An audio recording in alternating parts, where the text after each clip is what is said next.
L'ordinateur. Parfait. Donc, une des nouveautés. Bonjour à tous. Donc, aujourd'hui, on va faire l'atelier qui porte sur le métier d'infirmier et infirmière au Québec.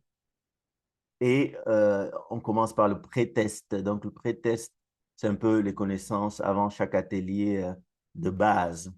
Et donc, vous allez, comme d'habitude, trouver l'atelier dans la section atelier. Donc, ici, on est dans pratique du métier. Et dans le pré-test, ça va être les mêmes questions que vous aurez en post-test, sauf que ici, nous évaluons un peu vos connaissances de base. Donc, répondez dans les commentaires ce que vous pensez qui est la bonne réponse. Donc, il y a 20 questions. On va essayer de faire ça maximum en 5 minutes. Donc, si vous répondez vite, on va vite aussi. Donc, une des nouveautés dans les quiz, c'est que pour savoir quels sont les quiz certifiants, j'ai créé une nouvelle icône qui est l'icône du bonhomme. Donc, tous les quiz qui ont cette icône, c'est des quiz qui sont liés à un atelier. Donc, ça, c'est un changement de cette semaine qui vous facilite la visibilité. Donc, on va commencer. Je pense que tout le monde est installé. Parfait. Donc, la première question, combien d'infirmiers et d'infirmières sont inscrits au tableau de l'Ordre infirmiers et infirmières du Québec au 31 mars 2025? Donc, vous écrivez en commentaire le chiffre qui vous vient à l'esprit. Donc, vous avez les quatre choix, comme ça. Donc, essayez d'aller vite parce qu'on veut vraiment passer cette partie très rapidement, en moins de 5 minutes.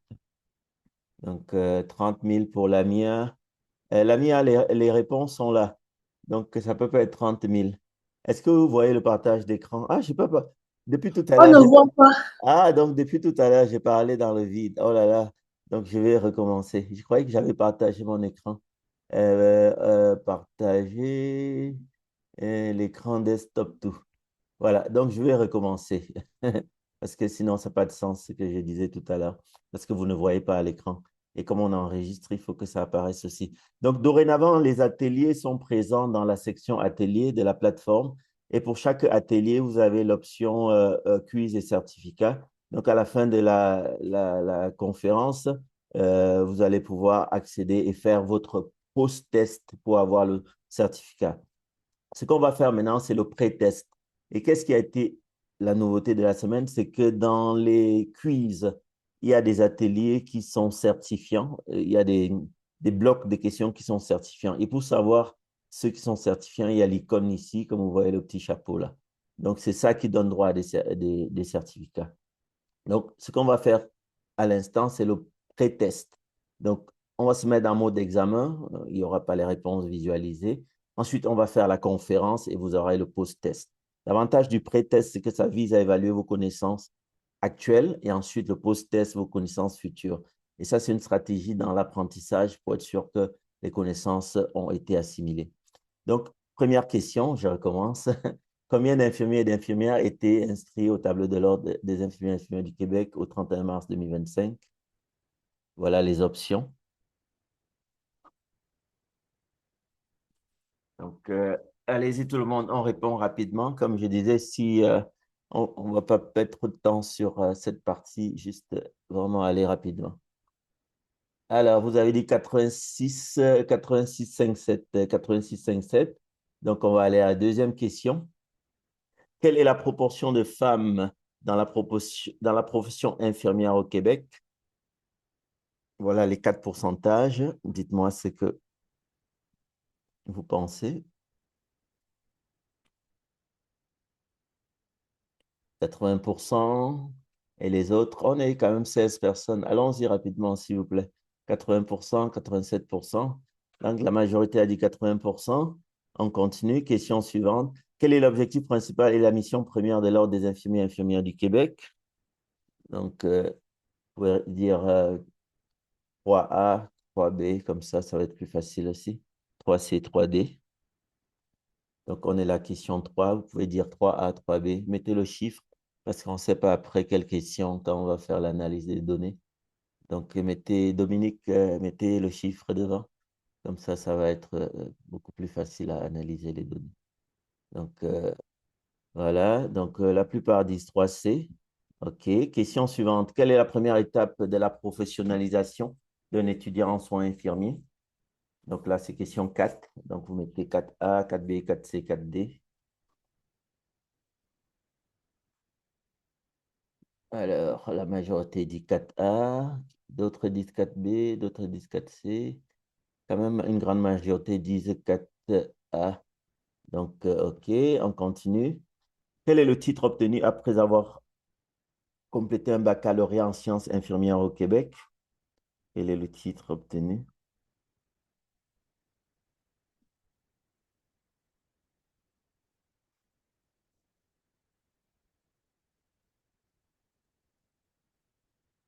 5D, la majorité on dit 5D. Question suivante. Selon le mandat de l'OIQ, quel est le nombre minimum strict de stage, d'heures de stage à compléter durant la formation initiale?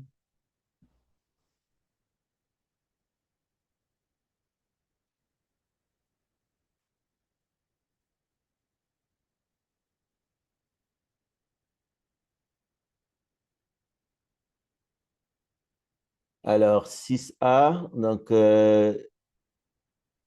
6D, 6A, OK. Question suivante. Quel est le ratio typique d'encadrement en stage clinique par une enseignante de l'établissement? Donc, pareil, vous mettez 7A, 7B, 7C.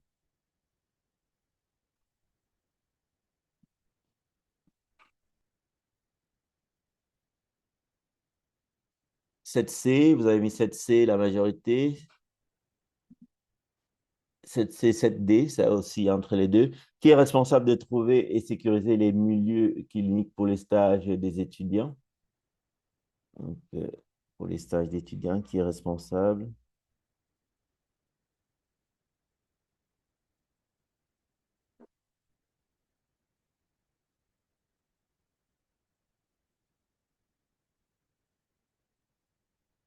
Alors, 8C, la majorité a dit 8C.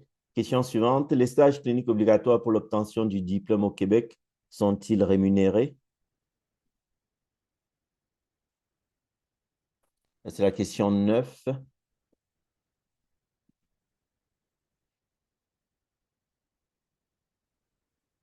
9D, la majorité a mis 9D. Question suivante. Qu'est-ce qui caractérise le statut de l'externat dans le contexte des soins infirmiers?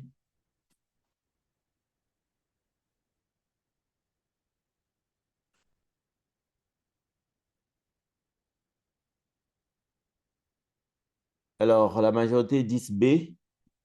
Question suivante. Que signifie l'acronyme CEPI, CEPI?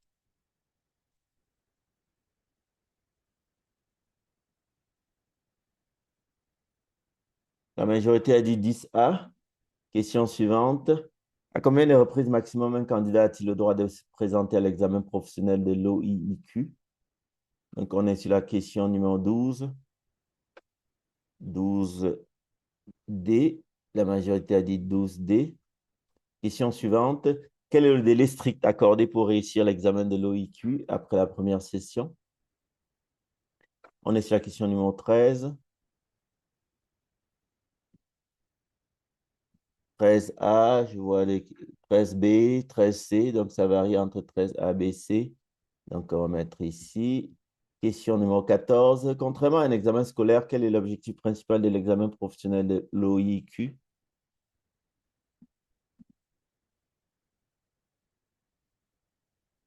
On est sur la question 14.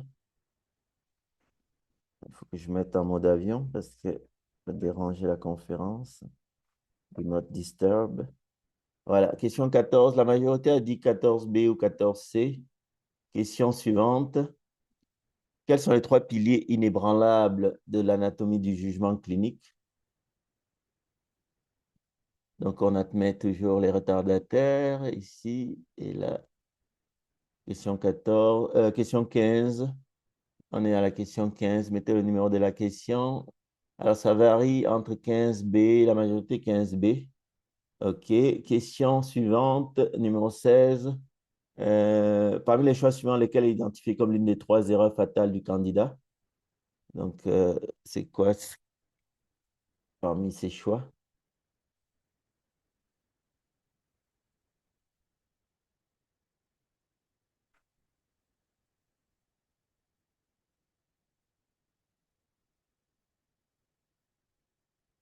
Alors, on est à la 16. La majorité a dit D. OK. Question suivante. Quelle est la toute première étape pour une infirmière diplômée d'État hors Canada qui souhaite exercer au Québec?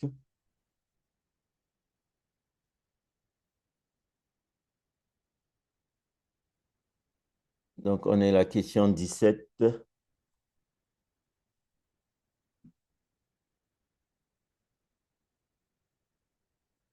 Donc, 17, s'inscrire au cégep. Beaucoup ont dit 17D.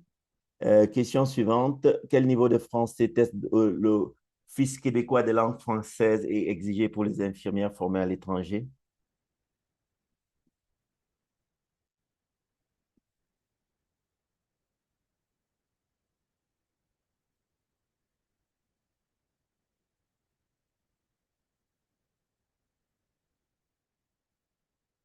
Les gens ont dit 18A.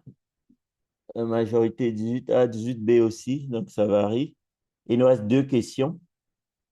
Question numéro 19. Quelle adaptation spécifique l'OIQ a-t-elle mis en place à l'examen professionnel pour aider les candidats formés à l'étranger?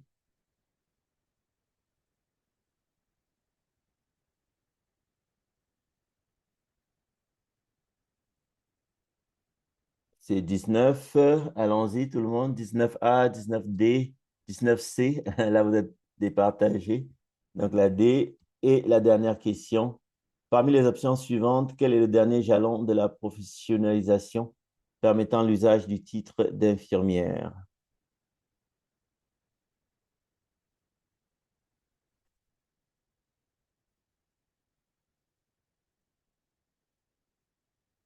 C'est la question numéro 20.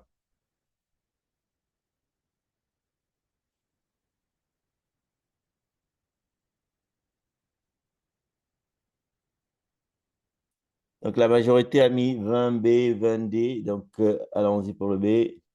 Et voilà, donc, c'était la dernière question.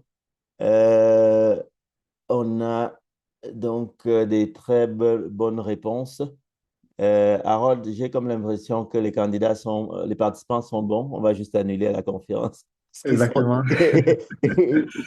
ils sont déjà très bons, hein. Donc, bon. Donc, voilà, on va partager, on va faire la conférence et puis ensuite, chacun fera le post-test pour délivrer le certificat. Mais toutes les questions font partie de la conférence, donc il n'y aura vraiment pas de surprise. Donc, je vais à présent mettre la diapositive d'introduction. Est-ce qu'il y a des questions sur les aspects logistiques, certificats? Est-ce qu'il y a des gens qui ont des questions sur ça que j'y réponde avant qu'on ne commence? Levez la main, posez votre question et puis on va pouvoir y répondre. Non, je ne vois pas de main levée. OK, dans ce cas-là, allons-y. Oui, j'ai une question. Oui, c'est qui? Oui, c'est Jouba. Oui, oui, oui. Oui. En fait, c'est que au niveau même de la plateforme, je ne sais pas ce qui se passe, mais ça n'a pas gardé en mémoire tout ce que j'ai fait depuis le prétexte, le test jusqu'à Mhm, maintenant. Parce que j'avais gagné plusieurs rubans, mhm, ça se voit. J'ai fait également j'ai eu l'attestation pour l'atelier grossesse. J'ai rempli les trois complètement. Ça me mhm. l'a mis. Et quand j'ai voulu poursuivre les ateliers, les quiz et les cas cliniques, ça m'affichait qu'il n'y avait absolument rien. Donc, je ne sais Oui, pas comment ça se passe. c'est possible que vous ayez eu ce bug au début quand on a ajouté la fonctionnalité que je vais vous présenter qui s'appelle Mon parcours. Donc, Mon parcours, c'est là où vont être stockés à la fois la progression, les favoris, les D'accord. certificats. Donc, comme cette OK. fonctionnalité est arrivée après, c'est possible que les choses qui étaient avant n'ont pas été sauvegardées. Deuxième raison Donc, qui arrive. il faut que je refasse la totalité alors. Deuxième raison, et c'est la deuxième raison que je voulais arriver, c'est que parfois, si on utilise un navigateur différent, mettons une fois j'ai fait sur Safari, l'autre sur Google Chrome, Non, l'autre non, le sur même. Explorateur, ça peut aussi faire ça. Et troisième raison, si on utilise sur téléphone versus ordinateur, on n'aura pas la sauvegarde, puisque la sauvegarde se fait dans votre navigateur. C'est une raison aussi. Mais je l'ai fait uniquement sur le téléphone avec le même lien qu'on m'a donné et la même application et j'ai pas changé en fait de logiciel. C'est Donc c'est ça. pour Donc, ça ça. veut dire que c'était lors de la mise à jour de cette interface, qui d'ailleurs, comme vous le voyez, la mise à jour inclut maintenant l'option favori que vous allez voir la newsletter. L'option favori, c'est lorsque vous faites des quiz. Je vais vous présenter une option. Mettons, je fais ce quiz. Et puis, la tuberosité tibiale antérieure, elle s'insère dans le biceps. Bon, cette question me paraît difficile. Je vais la mettre en favori. Je clique ici. Donc, la question est ajoutée en favori. Donc, c'est vraiment une nouveauté de cette semaine. Et quand je vais, oups là, quand je vais dans mon parcours, je vais dans favoris, il y a maintenant toutes vos questions favorites. Donc, ça, c'est une section, mon parcours, où vous aurez des progressions, des certificats. Et c'est possible que tout ce que tu as fait avant n'était pas encore stocké à cause de cette section. Donc, D'accord. c'est à cette raison. OK. Mais pour le certificat pour l'atelier grossesse, C'est ça. Pour le, normalement ça a été validé, mais ce n'est plus là. Vous l'avez exactement. quand même chez vous.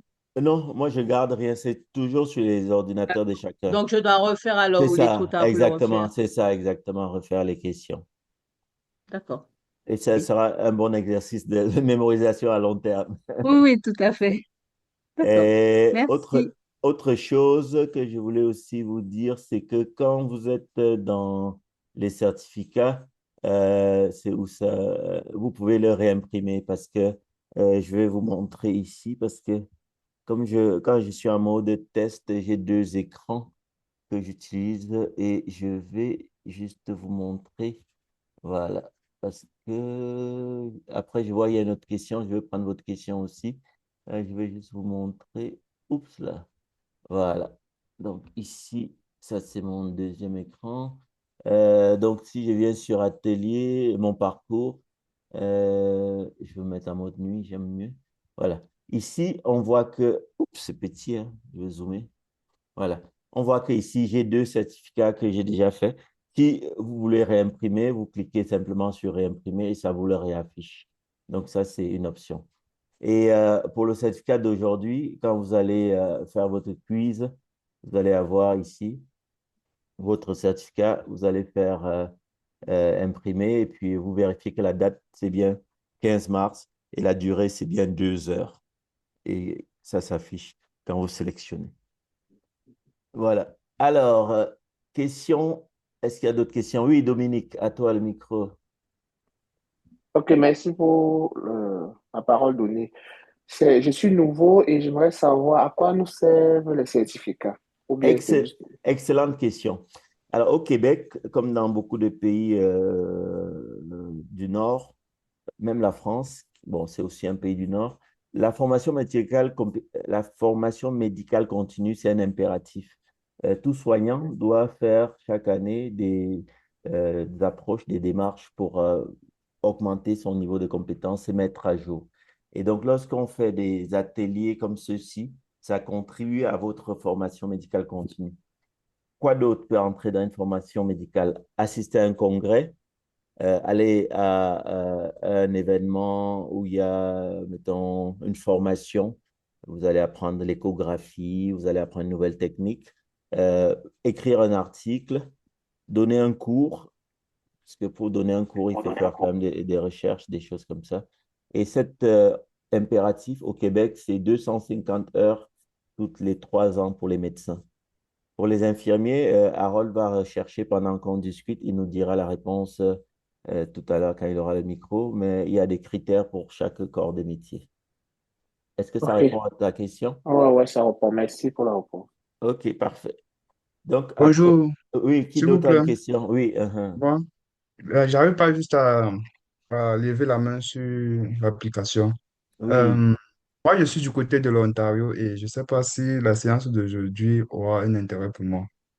Ça dépend de ton objectif. Il y a des choses qui sont propres au Québec, mais il y a des choses qui sont transversales en termes de connaissances sur le métier et aussi en termes de stratégie. Donc, c'est vraiment euh, quelque chose qui est Québec, mais il y a d'autres dimensions qui sont au-delà du Québec en termes de tout ce qui concerne les stratégies pour les examens, etc.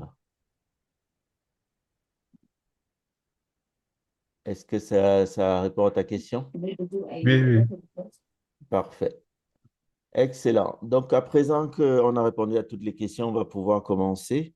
Je vais afficher le diaporama et puis on va avoir donc la conférence qui va se dérouler en deux volets. Je vais d'abord arrêter le partage pour qu'on puisse voir les têtes. Donc, la conférence d'aujourd'hui, ça va être en binôme. Donc, je vais accueillir Harold qui va se présenter, vous donner un petit mot de sa présentation. Ensuite, je vais me présenter et on va lancer les hostilités. Bonjour Harold. Bonjour docteur, bonjour tout le monde. Attends. J'ai pas lancé l'enregistrement, j'ai lancé. Je me rappelle plus.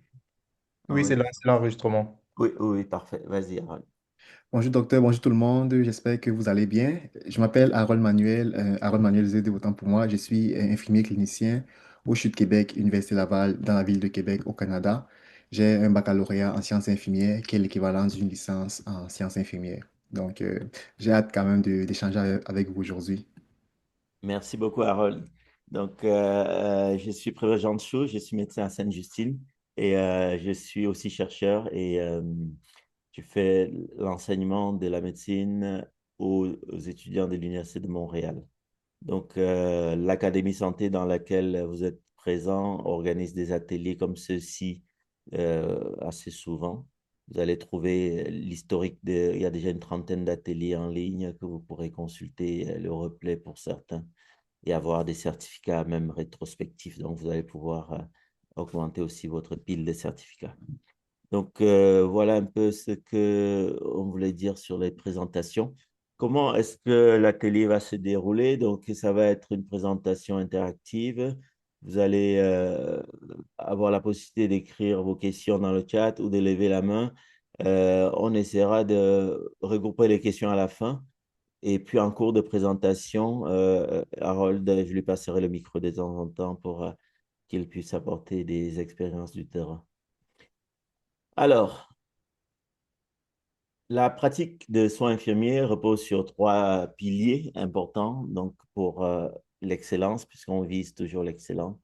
Et pour arriver à avoir ce fameux permis, il faut avoir le savoir. Donc, le savoir, c'est les aptitudes et ça passe par la formation. Il faut avoir le savoir-être, donc c'est l'attitude. Et puis, il faut avoir le pratique. Donc, on passe de la théorie à la pratique, c'est l'action sur le terrain. Donc, quel que soit le type de pratique infirmier, il y a de l'action, qu'on soit infirmier au chevet des malades ou infirmier clinicien dans un bureau en lien avec des patients qui ont des maladies chroniques, il y a toujours une action, une prise de décision à faire. Bravo à ceux qui ont trouvé la bonne réponse. C'était 86 920 infirmiers et infirmières au tableau de l'Ordre infirmier et infirmières du Québec, 31 mars 2025. C'est 3 fois plus que le nombre de médecins, puisqu'il y a 26 000 médecins au Québec. Donc, le workforce, la charge humaine, la force humaine des infirmiers et infirmières est énorme. Et cette charge est répartie disproportionnellement, puisque 88% sont des femmes et 12% des hommes. Et une grande majorité sont actifs. Donc, quand on a terminé son activité, on peut rester inscrit à l'ordre. Ça vaut aussi pour l'ordre des médecins. Les cotisations souvent sont plus faibles. Mais quand on regarde ici, la grande majorité des 86 000, c'est des membres actifs. Et ce qui est intéressant, c'est que sur ce bassin, il y a des nouveaux qui arrivent avec 16 000 personnes en parcours d'admission, incluant les premières, deuxième, troisième années. Et si on regarde une photographie d'une année donnée, par exemple l'année 2025, il y a eu 5 500 nouveaux inscrits. Donc, ça veut dire qu'il y a eu 5 500 nouveaux infirmiers qui ont eu leur inscription officielle. Et donc, c'est un volume important puisqu'il y a un renouvellement d'âge, on sait qu'il faut toujours préparer la retraite. Et comme on va le voir tout le long de la présentation, l'ordre est vraiment une structure qui joue un rôle clé dès le début de votre inscription à la formation de soins infirmiers jusqu'au niveau de vos diplômes. L'ordre est là pour vous accompagner, protéger le public, c'est vraiment une des missions. Donc, il faut que les soins sécuritaires soient de haute qualité. Il y a des pays, par exemple, où il y a de la médecine clandestine et des soins sauvages, des gens qui font des perfusions dans les domiciles, dans les quartiers. Ici au Québec, c'est des choses que tu ne peux pas t'amuser à faire. Et au moindre signalement, on vérifie ton permis, etc. Donc, l'ordre est celle-là, cette instance-là qui va faire ça, protéger le public. Ensuite, il y a le contrôle de l'exercice, gérer l'admission, il y a des inspections possibles. Et puis, l'ordre accompagne aussi dans cette évolution de la pratique dont je parlais, formation continue. Et c'est vraiment un élément important aussi, puisqu'on ne veut pas stagner. Alors, il y a 6 étapes, 6 jalons dans la formation jusqu'à l'exercice. Première étape, c'est l'immatriculation, donc obligatoire dès le début des études, vous devez vous immatriculer. Comme ça leur permet aussi alors de savoir en tout temps quel est le bassin de potentiels futurs infirmiers. Et c'est quelque chose qui est peut-être pas présent pour la médecine. À partir de la résidence, on doit s'immatriculer à l'ordre des médecins, mais pas les premières années de médecine. Les facultés de médecine ont le registre des inscrits à l'université par rapport à tout ce qui concerne leur nombre d'étudiants, parce qu'il y a une certaine régulation, mais pour les soins infirmiers, on a cette obligation d'immatriculation. Ensuite, deuxième jalon, c'est un stage facultatif qui ne peut survenir qu'après 2 ans d'études et qui s'appelle l'externat. L'avantage de cette étape, c'est qu'il y a une rémunération, pas énorme, on en parlera tout à l'heure avec Harold quand on parlera des coûts, et c'est quelque chose qui peut aider un peu certaines personnes. Ensuite, il y a le CEPI, le candidate à l'exercice de la proposition. Donc, c'est quelque chose qui arrive après diplomation. C'est comme une période charnière entre le diplôme et l'examen de l'OIQ. Et cette possibilité avec le CEPI est forcément rémunérée puisque là, vous pouvez exercer avec une rémunération. Et puis, il y a l'examen professionnel, un jalon que beaucoup redoutent, même si on sait que c'est quand même un examen, la majorité réussissent, il y a quand même un certain nombre qui ne réussissent pas. Et on verra tout à l'heure qu'il y a des limites pour repasser l'examen. Et puis, la délivrance du permis d'exercice que vous allez recevoir, encadré dans votre bureau, mettre ça dans votre armoire sous clé et délivrer suite à la réussite de l'examen. Et puis, ça ne s'arrête pas là puisque chaque année, il faut renouveler votre inscription annuelle. Et si par hasard, vous oubliez de renouveler, en tout cas, c'est vraiment une sanction qui peut se poser. Vous êtes interdit d'exercer si vous n'avez pas payé votre cotisation. Et c'est vraiment un incontournable. Et c'est vraiment la même chose pour l'ordre des médecins ou si vous ne payez pas vos cotisations. Ils vous envoient un rappel, 2 rappels, et puis après, il y a un écho, quelqu'un qui a son micro qui fait de l'écho, c'est Pierre Ballot, je pense, ou bien Patrice, un des deux. Voilà, je pense que c'était Pierre Ballot. Patrice, je crois. OK, parfait. Euh, voilà, c'est ça. Donc, il vous envoie un message en disant la fin de l'année arrive, pensez à renouveler votre cotisation, etc. Et l'approche qui se fait souvent, c'est aussi pour eux une façon de mettre à jour. Je pense que c'est Pierre Ballot. Pierre Ballot, veuillez fermer votre micro. Vous l'ouvrez à chaque fois. L'approche, c'est aussi une façon de mettre à jour leurs fichiers. Puisque d'une année à l'autre, tu peux décider de travailler à un endroit différent, tu peux décider de te mettre en congé maladie ou maternité. Donc, le fait qu'il y ait cette mise à jour, c'est pas juste payer la cotisation, ils mettent à jour leur base de données aussi. Et ça, c'est un impératif qui facilite le contrôle. Alors, pour devenir infirmier au Québec, donc il y a 3 possibilités. La première possibilité, c'est ce qu'on appelle la voie du DEC, donc diplôme d'études collégiales. Donc, c'est une technique en 3 ans. Après, il y a la voie du baccalauréat en sciences infirmières, qui est une formation universitaire. Donc, le DEC, c'est dans les cégeps, le baccalauréat dans les universités.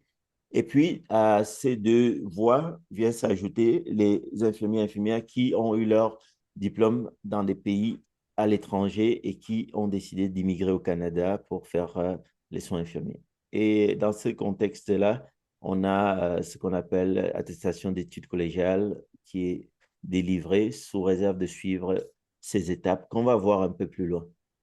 Donc, les trois voies convergent pour le bassin de l'OIQ. Et tout à l'heure, Harold nous confirmera que dès l'instant où on est dans le même bassin, il n'y a plus de distinction. Donc, sur le terrain, quand vous êtes au chevet des patients, on ne dit plus que l'étiquette, toi, tu viens du Cameroun, toi, tu viens du Cégep, toi, tu... Donc, c'est vraiment quelque chose qui est mélangé dans un bassin où ce qui va changer après, c'est peut-être la spécialité là où vous exercez. Alors, si on compare les deux voies pour le Québec, le DEC, donc diplôme d'études collégiales, ça se fait dans les cégeps, ça dure 3 ans. Et puis, il y a une orientation avec une pratique immédiate de soins de base, médecine, chirurgie. Et le diplôme que vous avez, c'est le titre d'infirmier ou infirmière.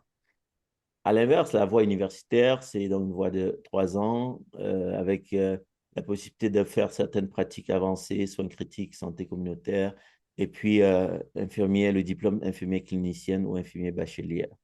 Donc, les universités qui forment, c'est les 4 universités du Québec qui forment les soins infirmiers au baccalauréat en sciences infirmières.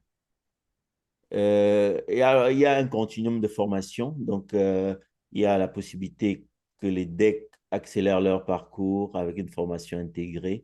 Et puis, cette possibilité-là est aussi émulante pour certaines personnes parce qu'il y a une certaine flexibilité. Donc, il y a vraiment moyen de faire un patchwork dans les formations.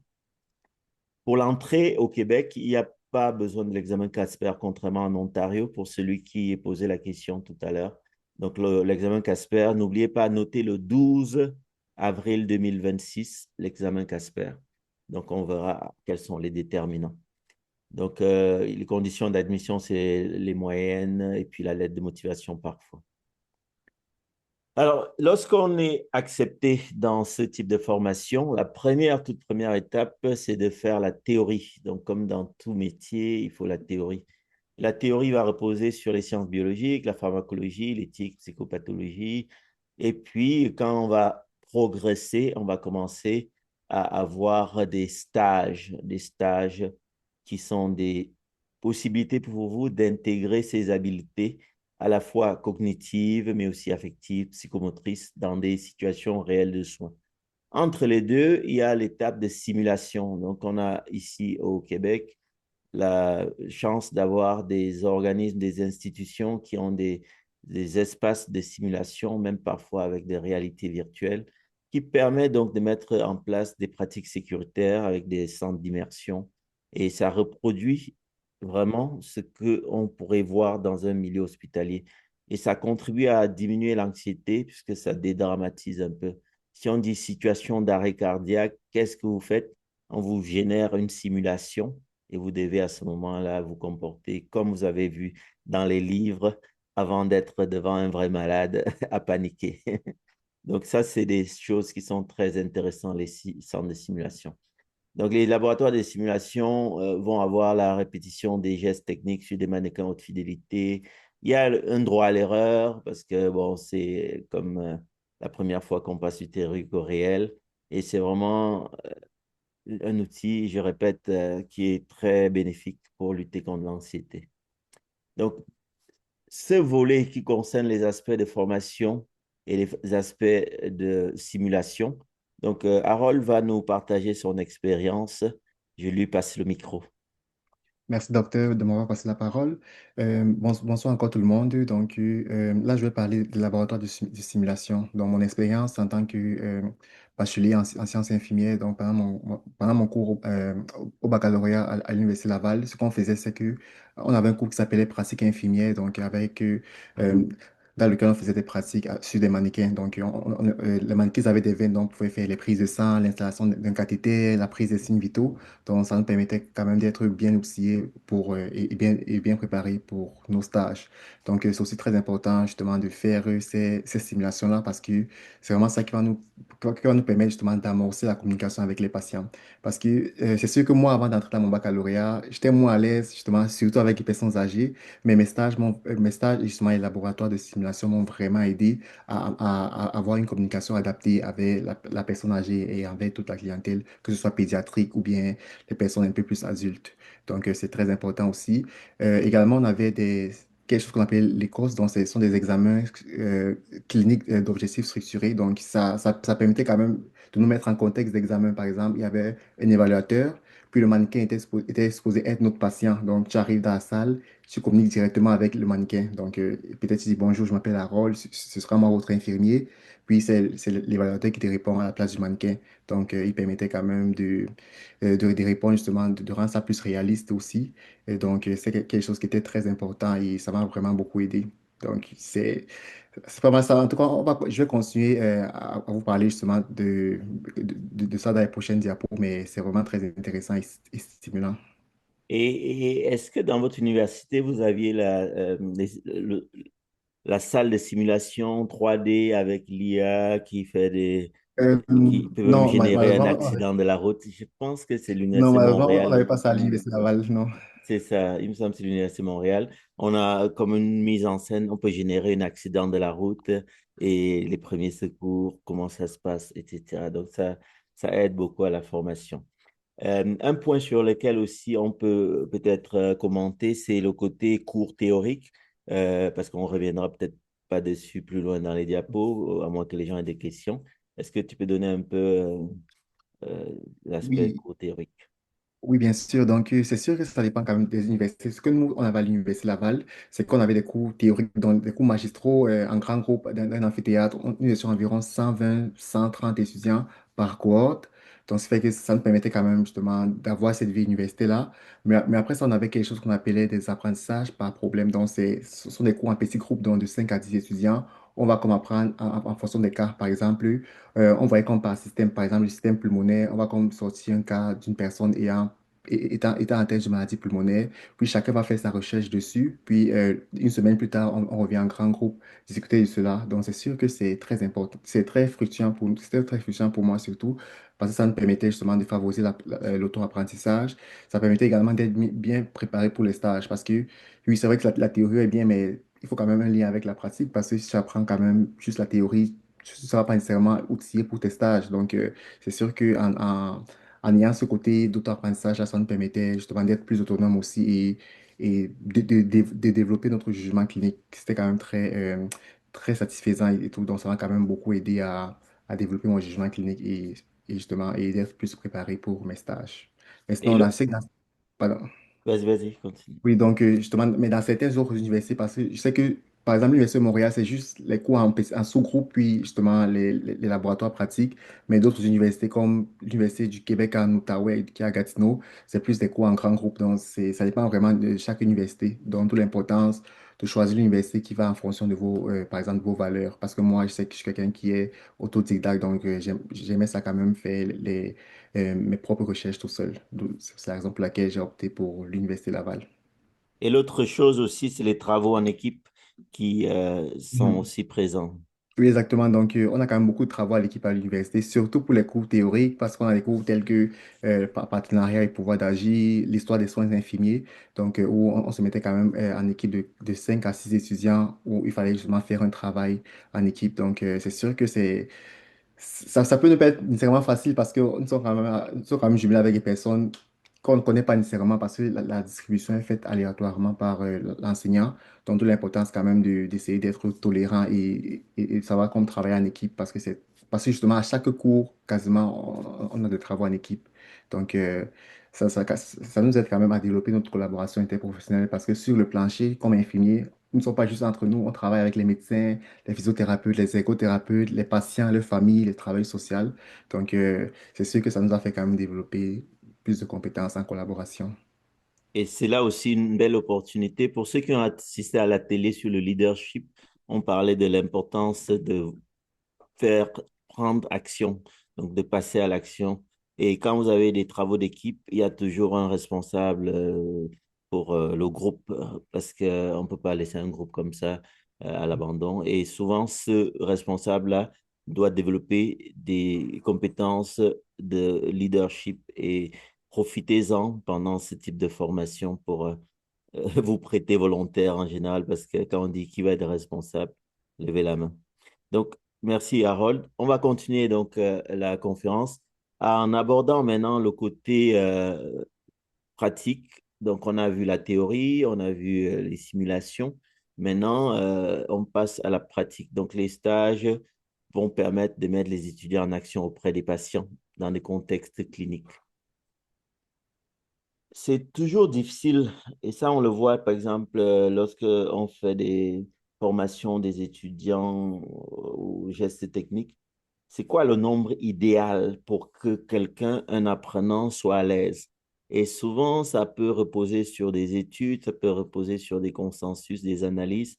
Et ce qui a été ressorti, c'est que pour que un infirmier ou une infirmière soit assez à l'aise, il faut au moins 1035 heures de stage.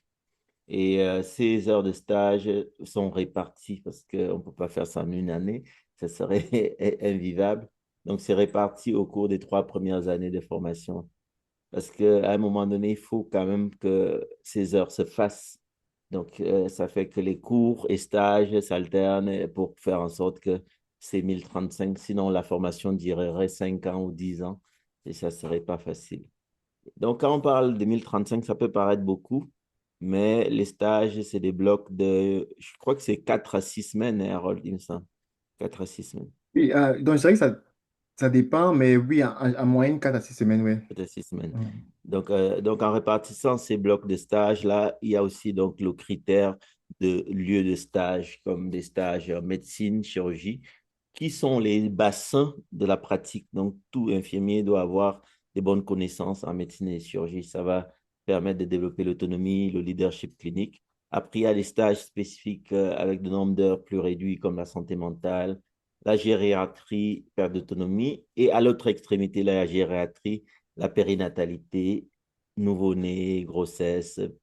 Et donc, ça permet d'avoir comme ça un continuum. Pour les formations au cégep, les répartitions sont un peu différentes que pour les formations au parcours universitaire. Vous voyez ici les répartitions. Donc, en gros, il y a quand même une certaine variété dans les stages. Et puis, comme on va le voir tout à l'heure, ce n'est pas vous qui vous débrouillez pour trouver vos stages. Donc, c'est quand même une épine qu'on vous enlève du pied. Alors, dans le lieu de stage, l'étudiant ou l'étudiante se retrouve avec deux superviseurs. D'une part, l'infirmière du milieu clinique, qui est celle qui connaît les patients et qui sait ce qu'on doit faire aux patients. Et de l'autre part, l'enseignant de l'établissement, qui est celle qui connaît les cours et qui connaît ce qu'on attend de vous dans le niveau de votre formation.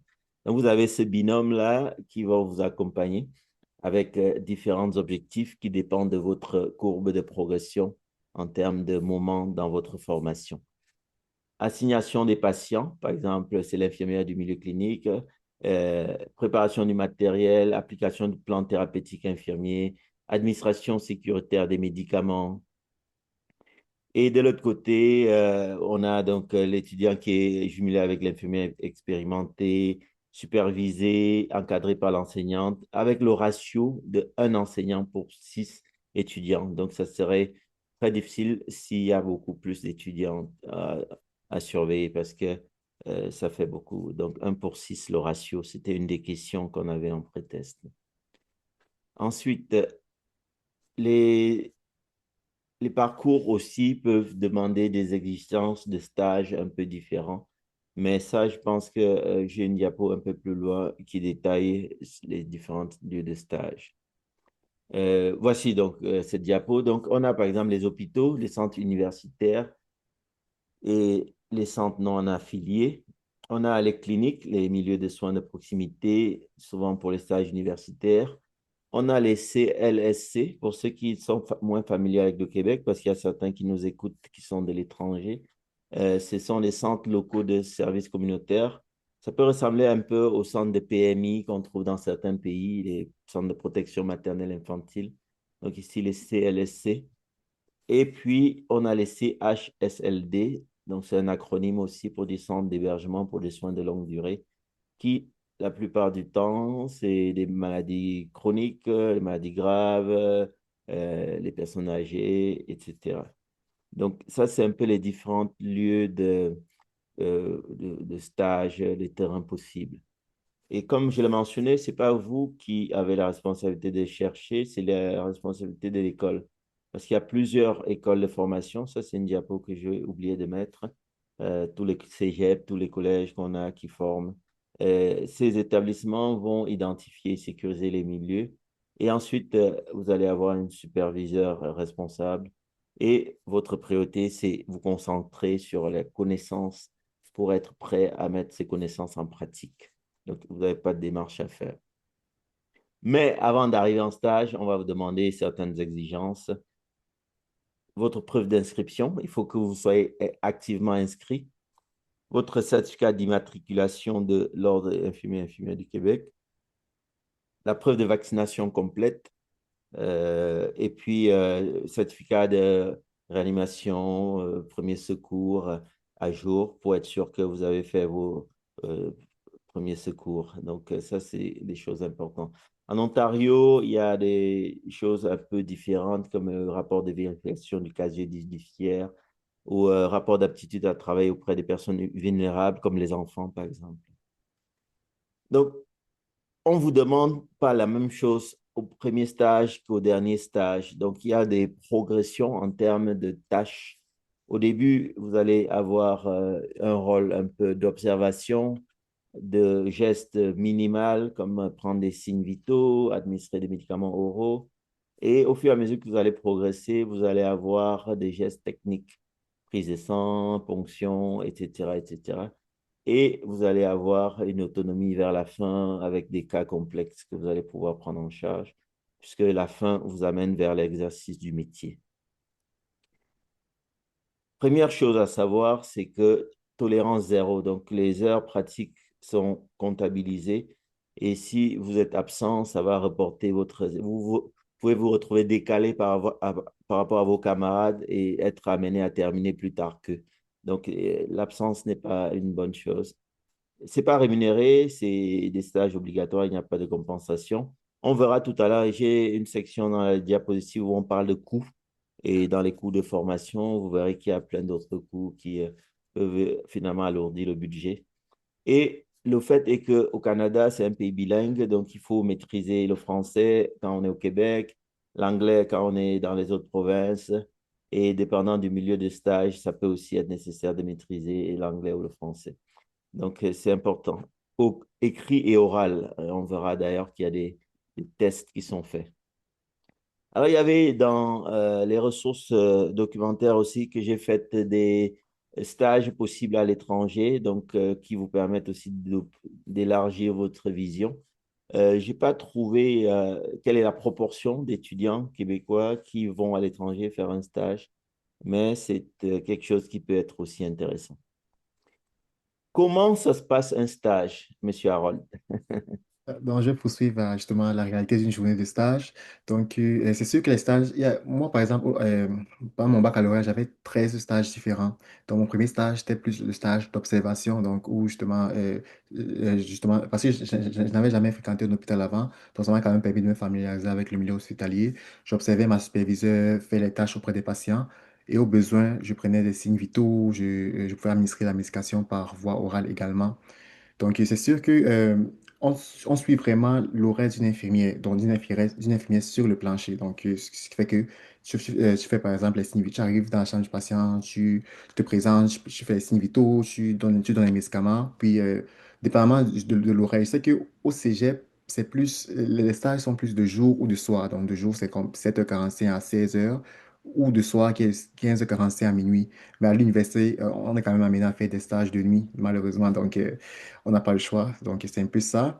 Mais sinon, au fur et à mesure que vous allez avancer dans votre parcours, vous allez commencer le deuxième stage où vous devez être capable de prendre 2 patients au moins à votre charge.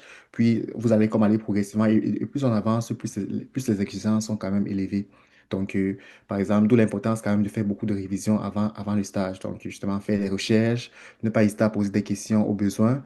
Et au dernier stage, donc, c'est le stage de consolidation en principe, où vous devez être capable de prendre la charge complète parce que justement, c'est le dernier stage, donc vous devez être capable de prendre en charge complète des patients. Donc, en gros, c'est un peu ça à quoi ressemble justement une journée de stage. On suit vraiment la journée, on suit vraiment l'infirmière sur le plancher, donc tout ce qui concerne donner la médication, prendre les signes vitaux, communiquer également avec les médecins. Parce que si peut-être ton patient va moins bien dans ce cas, c'est vraiment comme à toi d'appeler le médecin. Parce que euh, contrairement justement peut-être à d'autres pays, les médecins ne sont pas présents physiquement nécessairement à l'hôpital. Donc, il faut que vous les appeliez directement sur leur cellulaire. Donc, d'où l'importance quand même d'avoir comme des notions justement apprises à l'école. Donc, c'est pas mal ça. Et il y a quand même une nuance à apporter parce que au cégep, au cégep, les stages se déroulent de telle sorte que, il y a une enseignante de l'école qui s'en va en milieu de stage avec, avec environ 6 étudiants, d'où le ratio 1/6. Par contre, à l'université, nous, on va en stage justement travailler avec une infirmière qui est déjà sur le plancher. Donc, c'est un peu la différence, c'est un peu comme la nuance que je voulais apporter. Donc, le cégep et tout, vous allez avec l'enseignant, donc vous êtes 6 environ. Autant à l'université, c'est plus du 1 pour 1 ou du 1 pour 2, dépendamment des cas. Donc, c'est un peu plus différent dans ce cas-là. Excellent. Et un autre volet qui est important dans les stages, c'est la courbe de progression. Quel est le Mm. critère qui te détermine de dire que tu es prêt à passer à l'étape suivante? Mm. Comment on évalue Mm. ces étudiants à la fin du Mm. stage? Donc, à l'université, c'était plus, on a comme trois sous-critères. Donc, il y a développé. Donc, développé, c'est que tu as développé comme tous les critères. Non développé, c'est que tu as, tu as pas développé quand même la plupart des critères. Et émergent, c'est que tu es comme en voie de développer les critères. Et nous, on a comme une grille de compétences. Donc, il y a la communication interprofessionnelle, la collaboration, le jugement clinique, l'évaluation clinique également. Donc, c'est vraiment comme par critère. À l'université, on n'a pas de notes associés au stage. Donc, c'est vraiment comme très subjectif. Pourtant, au cégep, eux, c'est qu'eux ont comme une note. Donc, par exemple, par critère, c'est de 1 à 5 si je ne me trompe pas. Et à la fin, vous avez comme une note numérique. Donc, si tu as, parce qu'au Canada, au Québec, je pense, donc la note de passage est 60%. Donc, pourtant, à l'université, on n'a pas nécessairement ça. C'est plus subjectif, donc ça dépend vraiment de l'évaluation de la superviseur, d'où l'important. Et on a aussi une rencontre avant le stage, au milieu du stage, puis à la fin du stage. Donc c'est sûr que à la rencontre au milieu du stage, c'est peut-être que ta superviseur te fait comme constater qu'il te manque, tu as encore certaines lacunes, ou bien tu es pas comme très expérimenté dans tel domaine. Donc, dans ce cas, la- tu as l'autre moitié de ton stage pour pouvoir t'améliorer. Donc, le suivi est quand même fait de façon continue. Donc, c'est la raison pour laquelle, justement, j'apprécie quand même le système ici parce que, il donne quand même l'opportunité comme de s'améliorer davantage. Mais aussitôt qu'il y a la décision finale, c'est non revocable. Donc, c'est la raison pour laquelle il faut quand même prendre le temps de bien communiquer. Et si jamais vous avez des questionnements, donc ne pas attendre la dernière minute. Donc, bien le faire en amont afin de pouvoir s'assurer de réussir son stage. Merci. Excellent. Donc, c'est ça, les stages, c'est vraiment attendu et apprécié par les étudiants. Mm. C'est quelque chose qui permet de voir des malades et puis voir la réalité des outils qu'on nous apprend en pratique, en théorie, que ce soit les matériels, que ce soit la gestion de différents exercices de calcul, de perfusion, donc de pouvoir concrétiser ça, les étudiants attendent. Sauf qu'il y a des défis, hein, il y a plusieurs défis. Comment les étudiants vivent ces défis, Harold? Donc, c'est sûr qu'il y a plusieurs défis. Je vais vous dire la vérité. Donc, je vous cache rien. Donc, c'est très dur, surtout quand je commence. Des fois, les superviseurs sont un peu très stressantes. Donc, souvent, justement, tu arrives en stage, il y a l'infirmière qui travaille, elle t'attendait, pardon, elle te dit que mais j'ai jamais été au courant que je dois avoir un stagiaire. Elle te dit ça comme ça, elle dit, bon, dans ce cas, tu vas me suivre. Donc, donc là, d'emblée, ça entraîne quand même un certain climat tendu. Donc, mais c'est quand même très important de ne pas prendre ça personnel. Donc, c'est sûr qu'elle elle était un peu frustrée de ne pas avoir été avisée au départ, mais ne pas prendre ça personnel et vraiment comme avoir une introspection, donc savoir c'est quoi les objectifs du stage, faire des recherches aussi avant, parce que c'est quand même très important d'avoir une maîtrise sur la clientèle sur laquelle ça va exercer un stage. Par exemple, c'est un stage en pédiatrie, c'est important quand même d'avoir quand même des nouvelles sur, OK, c'est quoi les pathologies qui seront, c'est quoi les maladies ou pathologies que je vais voir en stage, c'est quoi les médicaments que je serai amené à administrer en stage. Donc, de faire des recherches là-dessus en amont, donc pour être prêt. Donc, également, un autre défi aussi, c'est Je dirais que la surcharge du travail, parce qu'avec la surcharge du travail, l'infirmier superviseur, elle n'a pas nécessairement le temps de nous montrer, justement, mais c'est vraiment comme à toi de dire, ah, OK, dans ce cas, est-ce que je veux que je fasse comme telle chose, justement, ça me dérange, je peux faire telle chose. Donc, s'imposer aussi en tant que stagiaire, parce que normalement, en tant qu'étudiant, souvent, on a moins tendance à s'imposer, par peur d'avoir une mauvaise note. Donc, mais c'est quand même important de s'imposer. Donc, si peut-être vous sentez que vous n'êtes pas comme très à l'aise avec une situation, donc ne pas hésiter également à en parler avec la superviseure. Mais de l'autre côté aussi, il y a aussi comme l'école qui fait le pont justement entre vous et l'hôpital. Donc, si jamais il y a comme une situation qui est plus anxiogène pour vous et vous sentez que le milieu est très tendu, dans ce cas, c'est très important aussi d'en discuter avec votre enseignant de l'école. Parce que celle-là peut essayer quand même de résoudre certains conflits qui peuvent arriver ou bien même de vous changer de milieu de stage. Parce que c'est vrai que je connais quand même plusieurs personnes qui ont été justement, qui avaient des problèmes avec le superviseur de stage et on a dû le changer. Parce que si vous attendez à la fin, si vos stages se passent mal et que vous attendez justement à la fin Mhm. avant de verbaliser cela, dans ce cas, échec, c'est échec. Donc, malheureusement, on ne peut pas travailler là-dessus.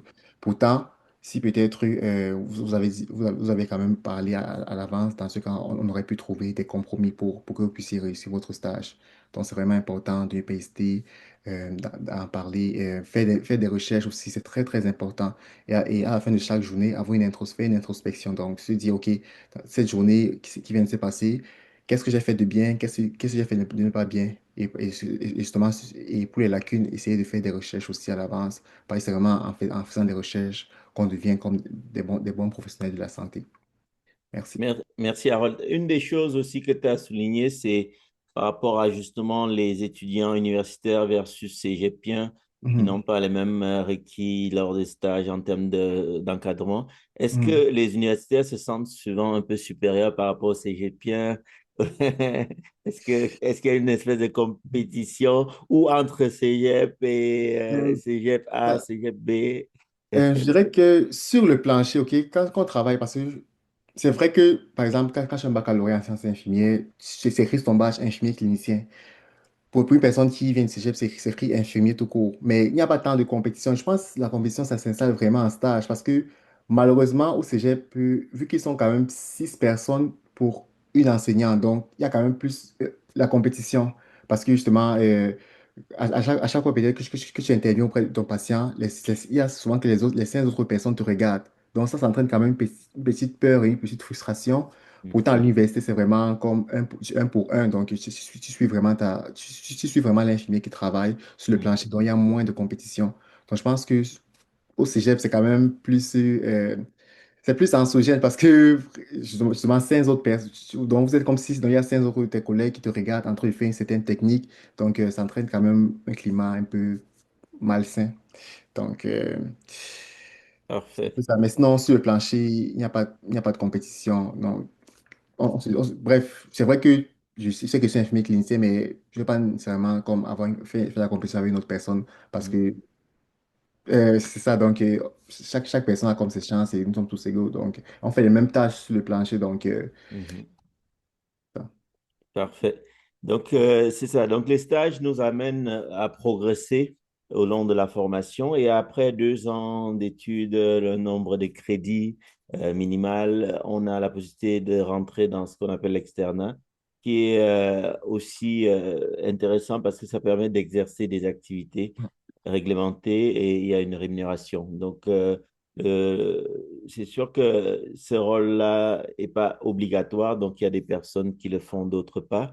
Mais globalement, c'est un rôle d'apprenant encadré par le programme scolaire avec une rémunération qui n'est pas très élevée.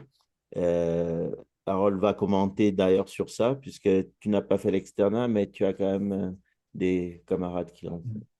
Ça, donc, un peu comme Docteur Jean Chou vous a dit tantôt, l'externat, ce n'est pas obligatoire. Donc, c'est vraiment comme, c'est quelque chose c'est comme une expérience quand même qui pourrait être très enrichissante. Surtout, justement, c'est entre la deuxième et la troisième année. Donc, c'est pendant l'été, entre la deuxième et la troisième année. Donc, vous travaillez un peu comme une infirmière auxiliaire, donc, mais sous supervision d'infirmier.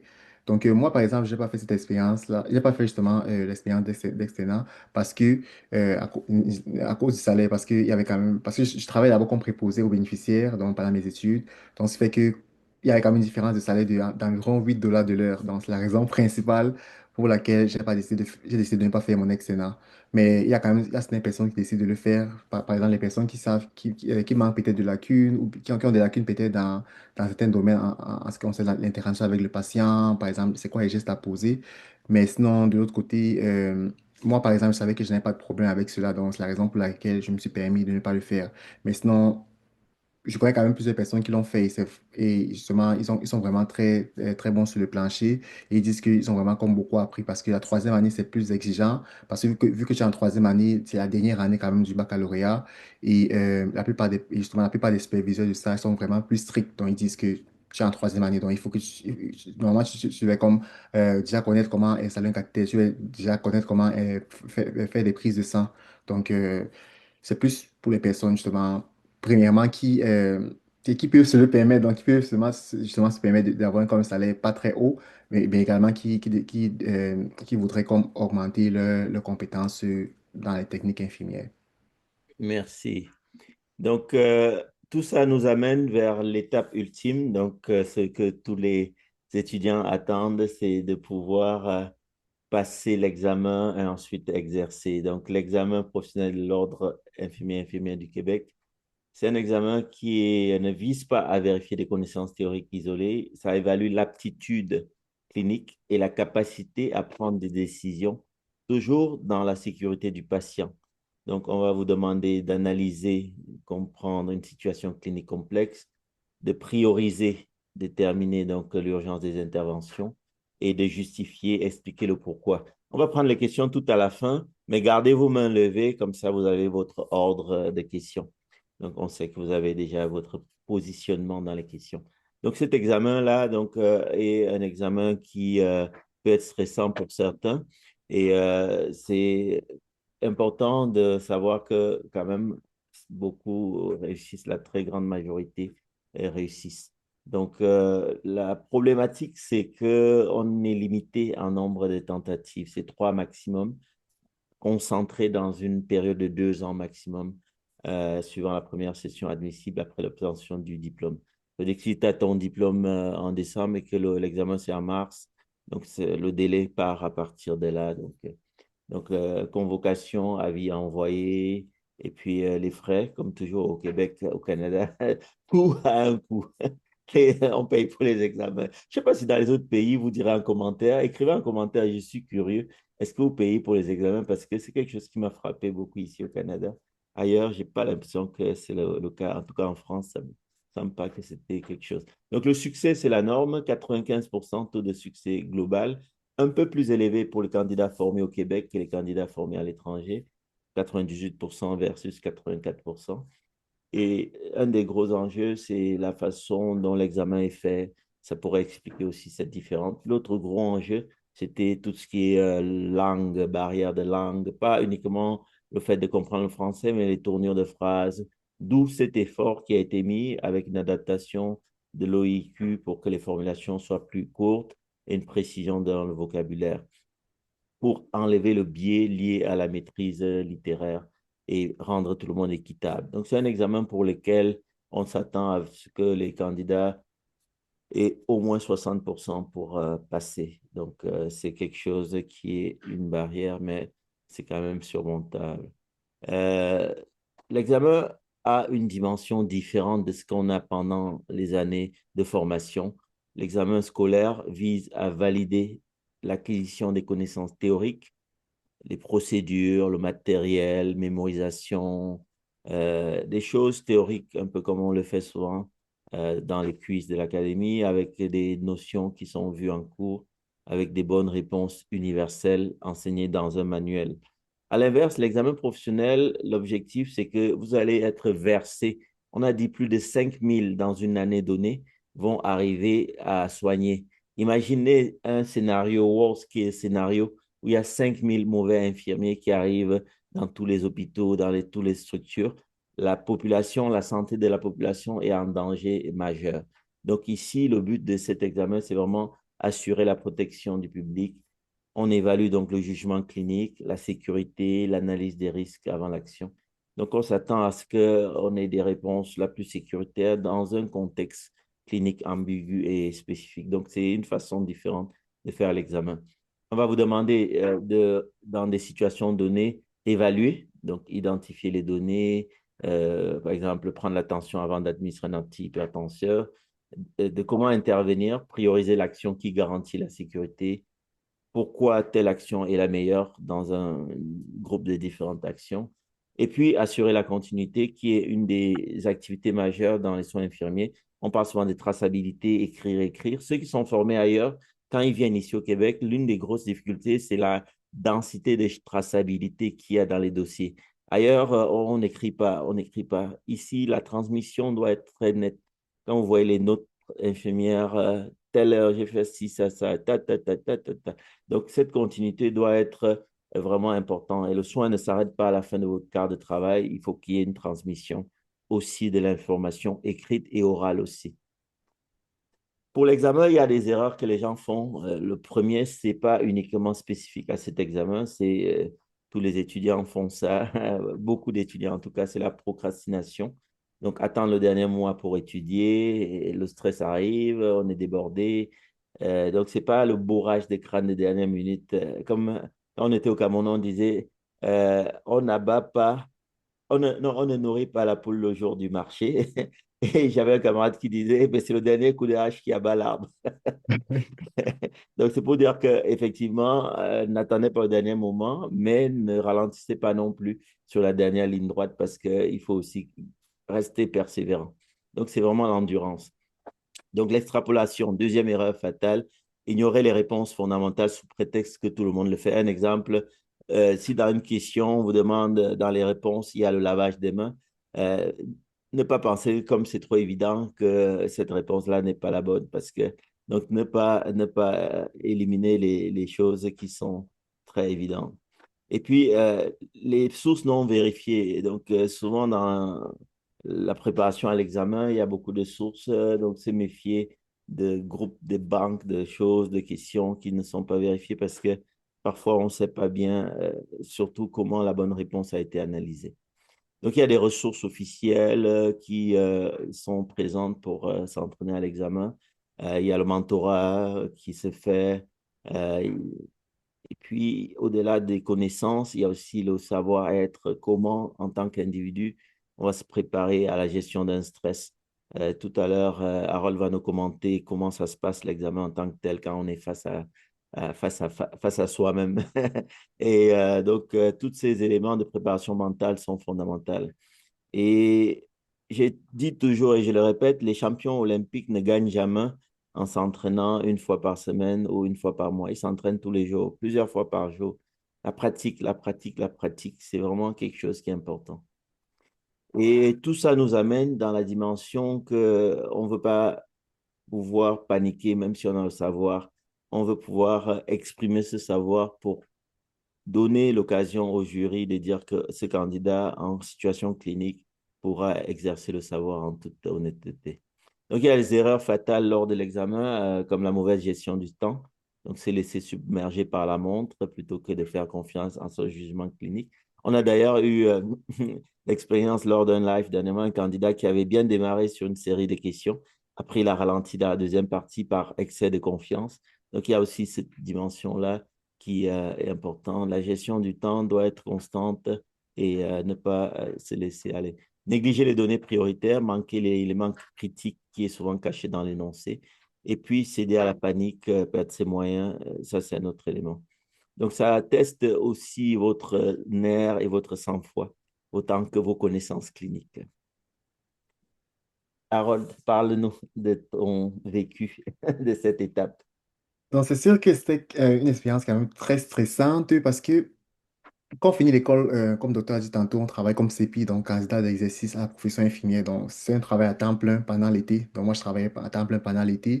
Et entre tout ça et tout, il fallait aussi trouver du temps pour étudier pour l'examen. Parce que l'examen, on n'a pas dit tantôt, mais justement, l'examen pour l'ordre des infirmiers et infirmiers du Québec se donne 2 fois par année. Donc, en mars et en septembre. Pourtant, pour infirmier auxiliaire, c'est 4 fois par année, je pense. Donc, moi, justement, je voulais comme travailler justement en tant que CPI à temps plein et justement faire mon examen en septembre le plus tôt possible quand même pour pour m'en débarrasser. Donc, c'est sûr que c'était très stressant, je vous le dirais, mais c'est aussi important de vraiment de ne pas procrastiner. Donc, moi, j'avais commencé à étudier dès le mois de juin, donc vers mi-juin environ, parce que je me disais qu'avec le travail à temps plein, ça n'allait toujours pas être facile. Donc, j'essayais de faire deux, trois situations par jour, donc jusqu'au mois de septembre, parce que l'examen, c'est le 18 septembre, si je ne me trompe pas. Donc, c'était quand même très proche. Également, c'est très important, vraiment, comme on a dit, de ne pas négliger certains aspects de la réponse, de la question, pardon. Donc, vraiment prendre le temps de bien lire la question parce qu'il y a des thèmes superflus qui peuvent s'y cacher. Donc, malheureusement ou heureusement, en sciences infirmières, c'est vraiment, c'est un examen qui est très subjectif. Donc, on ne veut pas c'est quoi la réponse, on veut c'est quoi la meilleure des réponses, c'est quoi l'intervention prioritaire. Par exemple, si un patient, vous arrivez dans la chambre d'un patient, il est à terre, donc il est tombé. C'est quoi l'intervention prioritaire? Vous n'avez pas de lever le patient parce qu'avant de le lever, vous voulez vous assurer qu'il n'a pas de fracture, ses signes vitaux sont stables. Donc, c'est vraiment ça. Pourtant, si pour une autre personne qui a juste vite lu la question, va se dire, bon, je vais lever mon patient, pourtant, c'est pas ça qu'il faut faire. Donc, c'est vraiment comme très important de bien lire la question au moins deux, trois fois pour s'assurer de bien comprendre les éléments qui y sont inscrits. Et également, moi, comme conseil, je vous dirais de surligner. Donc, moi, j'avais utilisé un surligneur justement pendant mon examen. Donc, vous soulignez justement comme les thèmes importants, les éléments clés. Et aussi, mettons par la suite, vous pouvez comme revenir, relire justement la question et s'assurer que la réponse est quand même cohérente. Parce que justement, pour cet examen-là, je sais pas, parce que moi, après mon examen, je ne savais pas si j'avais 100% ou 0%. Donc, c'est quand même important de prendre le temps de bien lire les questions. Donc, ne pas procrastiner. Et également, si peut-être en examen, on se rend compte qu'il y a une question qui est très difficile, vous pouvez sauter la question et aller contempler d'autres questions et revenir ensuite. Parce qu'il ne faut pas vraiment parce que l'examen se donnait en deux sessions. Donc, c'est de 7h à 17h, je pense. Donc, il y avait comme une session du matin, donc de 8 à midi, puis de 13h à 17h. Donc, c'est quand même 130 questions par session, je pense. Donc, c'est quand même long. Donc, ça fait que si vous attardez sur une question, dans ce cas, ça va comme vous ralentir. Donc, c'est quand même important de, c'est pas une question qui va définir justement si vous êtes un bon infirmier ou pas. Donc, vous pouvez comme continuer les autres questions et revenir par la suite. Également, après ça, il y a la période de lâcher prise. Parce qu'après l'examen, vous allez comme entendre plusieurs personnes se discuter des questions. Ils vont dire, ah, moi j'ai mis ça, moi j'ai mis plutôt l'autre aussi. Mais c'est quand même important de penser à autre chose et tout. Parce que de toute façon, même si vous y repensez et tout, ça ne va pas changer grand-chose vu que l'examen est déjà fait et mettons, votre résultat est sûrement déjà là. Donc, c'est quand même très important en résumé, de ne pas procrastiner, donc de vraiment prendre le temps de lire chaque question minutieusement. C'est très important parce que ça peut quand même, ça peut paraître banal, mais ça sauve vraiment la vie. Et également, la phase de lâcher prise. Donc, après l'examen, on passe à autre chose. C'est sûr que sur le plancher comme infirmier, c'est quand même beaucoup formateur parce que la plupart des questions et tout sont en lien avec votre expérience sur le plancher. Donc, vous faire confiance aussi, c'est très important. Malgré le fait que, oui, c'est un examen très anxiogène, mais vous faire confiance, prendre le temps quand même de vous pratiquer beaucoup à l'avance avec les ressources qui sont disponibles. Je sais qu'aussi dans certains hôpitaux, par exemple dans mon hôpital, il y avait un groupe de pratique pour l'examen de l'ordre. Donc, on avait comme des pratiques avec les infirmiers qui travaillent déjà là deux, trois fois par semaine. Donc, c'est important d'y participer parce que parce que c'est très formateur et ça nous permet de se familiariser avec le domaine justement de l'examen. Donc, pour ceux qui le passent bientôt, beaucoup de courage et c'est sûr que ça va bien se passer. Donc, juste essayer comme de ne pas procrastiner et de penser à autre chose après l'examen. Merci. Merci, Harold. Donc, très important aussi quand vous êtes dans le stage d'analyser un peu les situations parce que c'est aussi finalement une belle chose de faire des stages, d'exercer avant l'examen parce que vous voyez déjà le concret de ce qui peut arriver. Et puis après, c'est sur ordinateur hein, avec des questions électroniques. Non, c'est ce papier. Papier. Donc, ça Oui. veut dire aussi travailler des stratégies Mhm. papier quand vous pratiquez, parce que si vous pratiquez que sur ordinateur, il y a des stratégies qui peuvent vous manquer. Comme Harold disait, le fait de Mhm. surligner, ça peut être des stratégies que Mhm. vous n'aurez Ça- pas eu à faire. Et ce qui est fascinant quand même, c'est qu'au Québec, il y a juste deux centres pour Mhm. l'examen de l'OIQ, à Québec et à Montréal. Donc, par amphithéâtre, nous sommes environ mille cinq cents quand même, c'est beaucoup. Donc, Mhm. c'est ça, justement. Donc, comme je vous préparais à l'avance, si peut-être vous n'êtes pas comme du. Vous vivez comme plus en région, justement, peut-être quitter la veille et, mettons, pour être sûr de ne pas arriver en retard à l'examen. Parce que je pense que si vous arrivez 30 minutes après l'examen, c'est comme considéré comme un échec. Il va Mhm. falloir vous représenter à la session de masse, donc 6 mois plus tard. Mhm. Donc, parlant de l'examen, il y a une question, on va y répondre rapidement puisqu'on est dans l'examen. C'est bien des questions à choix multiples, c'est Oui, oui, c'est ça? c'est uniquement des questions à C'est choix ça, multiple. Oui. exactement. Et puis, c'est quatre choix ou cinq choix, parce que ça détermine aussi la qualité. Parce que quand c'est question à Mm. cinq choix, des fois, c'est plus difficile. Oui, je pense que c'est cinq choix. C'est cinq choix, hein. Oui. Un peu comme pour le collège royal, le CARMS. Non, le Mhm. collège royal, ouais. Et une autre question, les ressources. On vous mettra les ressources parce Mhm. que sur le site, je vous le remontrerai, il y a une partie où on met les ressources intéressantes qui sont vraiment les plus recommandées. Donc, on va vous le partager. Alors, on poursuit. La feuille de route. Donc, ce volet dont on va parler, c'est un volet qui concerne les infirmiers déjà diplômés dans un pays et qui veulent venir au Canada. Donc, dans ce volet-là, il y a vraiment un parcours. Et la première étape du parcours, c'est de pouvoir obtenir ce qu'on appelle la lettre de l'OIQ. Donc, ce cheminement-là, il y a un cadre législatif qui encadre comme beaucoup de choses. Et l'évaluation de l'OIKI va être vraiment une exigence de départ. Et ensuite, vous allez intégrer un programme AEC, intégration clinique. Et puis, vous avez donc le statut candidat à l'exercice de la profession d'infirmière-infirmière. Et puis, après l'examen d'OIQ, finalement, ici, ça rejoint la partie des candidats locaux. Donc, la grosse différence, c'est les deux premières étapes. Et pendant la pandémie, il y avait des volets spéciaux parce qu'il y a eu plusieurs infirmiers qui sont entrés au Québec dans le cadre d'un volet spécial lié à la pandémie. Donc, c'est des volets qui peuvent changer. Pour avoir la phase 1, la lettre d'équivalence du comité d'admission de l'OIQ, donc on vous demande preuve de scolarité, donc vos documents de formation. On demande de montrer que vous avez au moins une maîtrise du français niveau 8 ou plus. C'est quoi niveau 8 ou plus? Il y a des critères, des grilles pour les examens pour permettre de dire que vous avez ce niveau-là. Il y a des examens de langue française pour votre aptitude. Et puis, soit vous êtes citoyen canadien, soit résident permanent. La plupart des gens qui viennent comme ayant déjà travaillé sont citoyens permanents ou résidents permanents. Juste à ce niveau de l'examen de français, Harold, est-ce que les candidats locaux ont aussi le droit de passer l'examen de français? Non. Non, c'est Non. ça. Donc, c'est vraiment les candidats étrangers. Donnez-moi une seconde. Tu peux prendre une ou deux questions parce que j'ai une petite urgence pendant ce temps. Ok, ok, d'accord. Oui, Patrice, oui, Patrice, tu peux poser ta question. D'accord, monsieur Ndieu. Moi, c'est Patrice Fromo. Je vous suis là depuis l'Allemagne.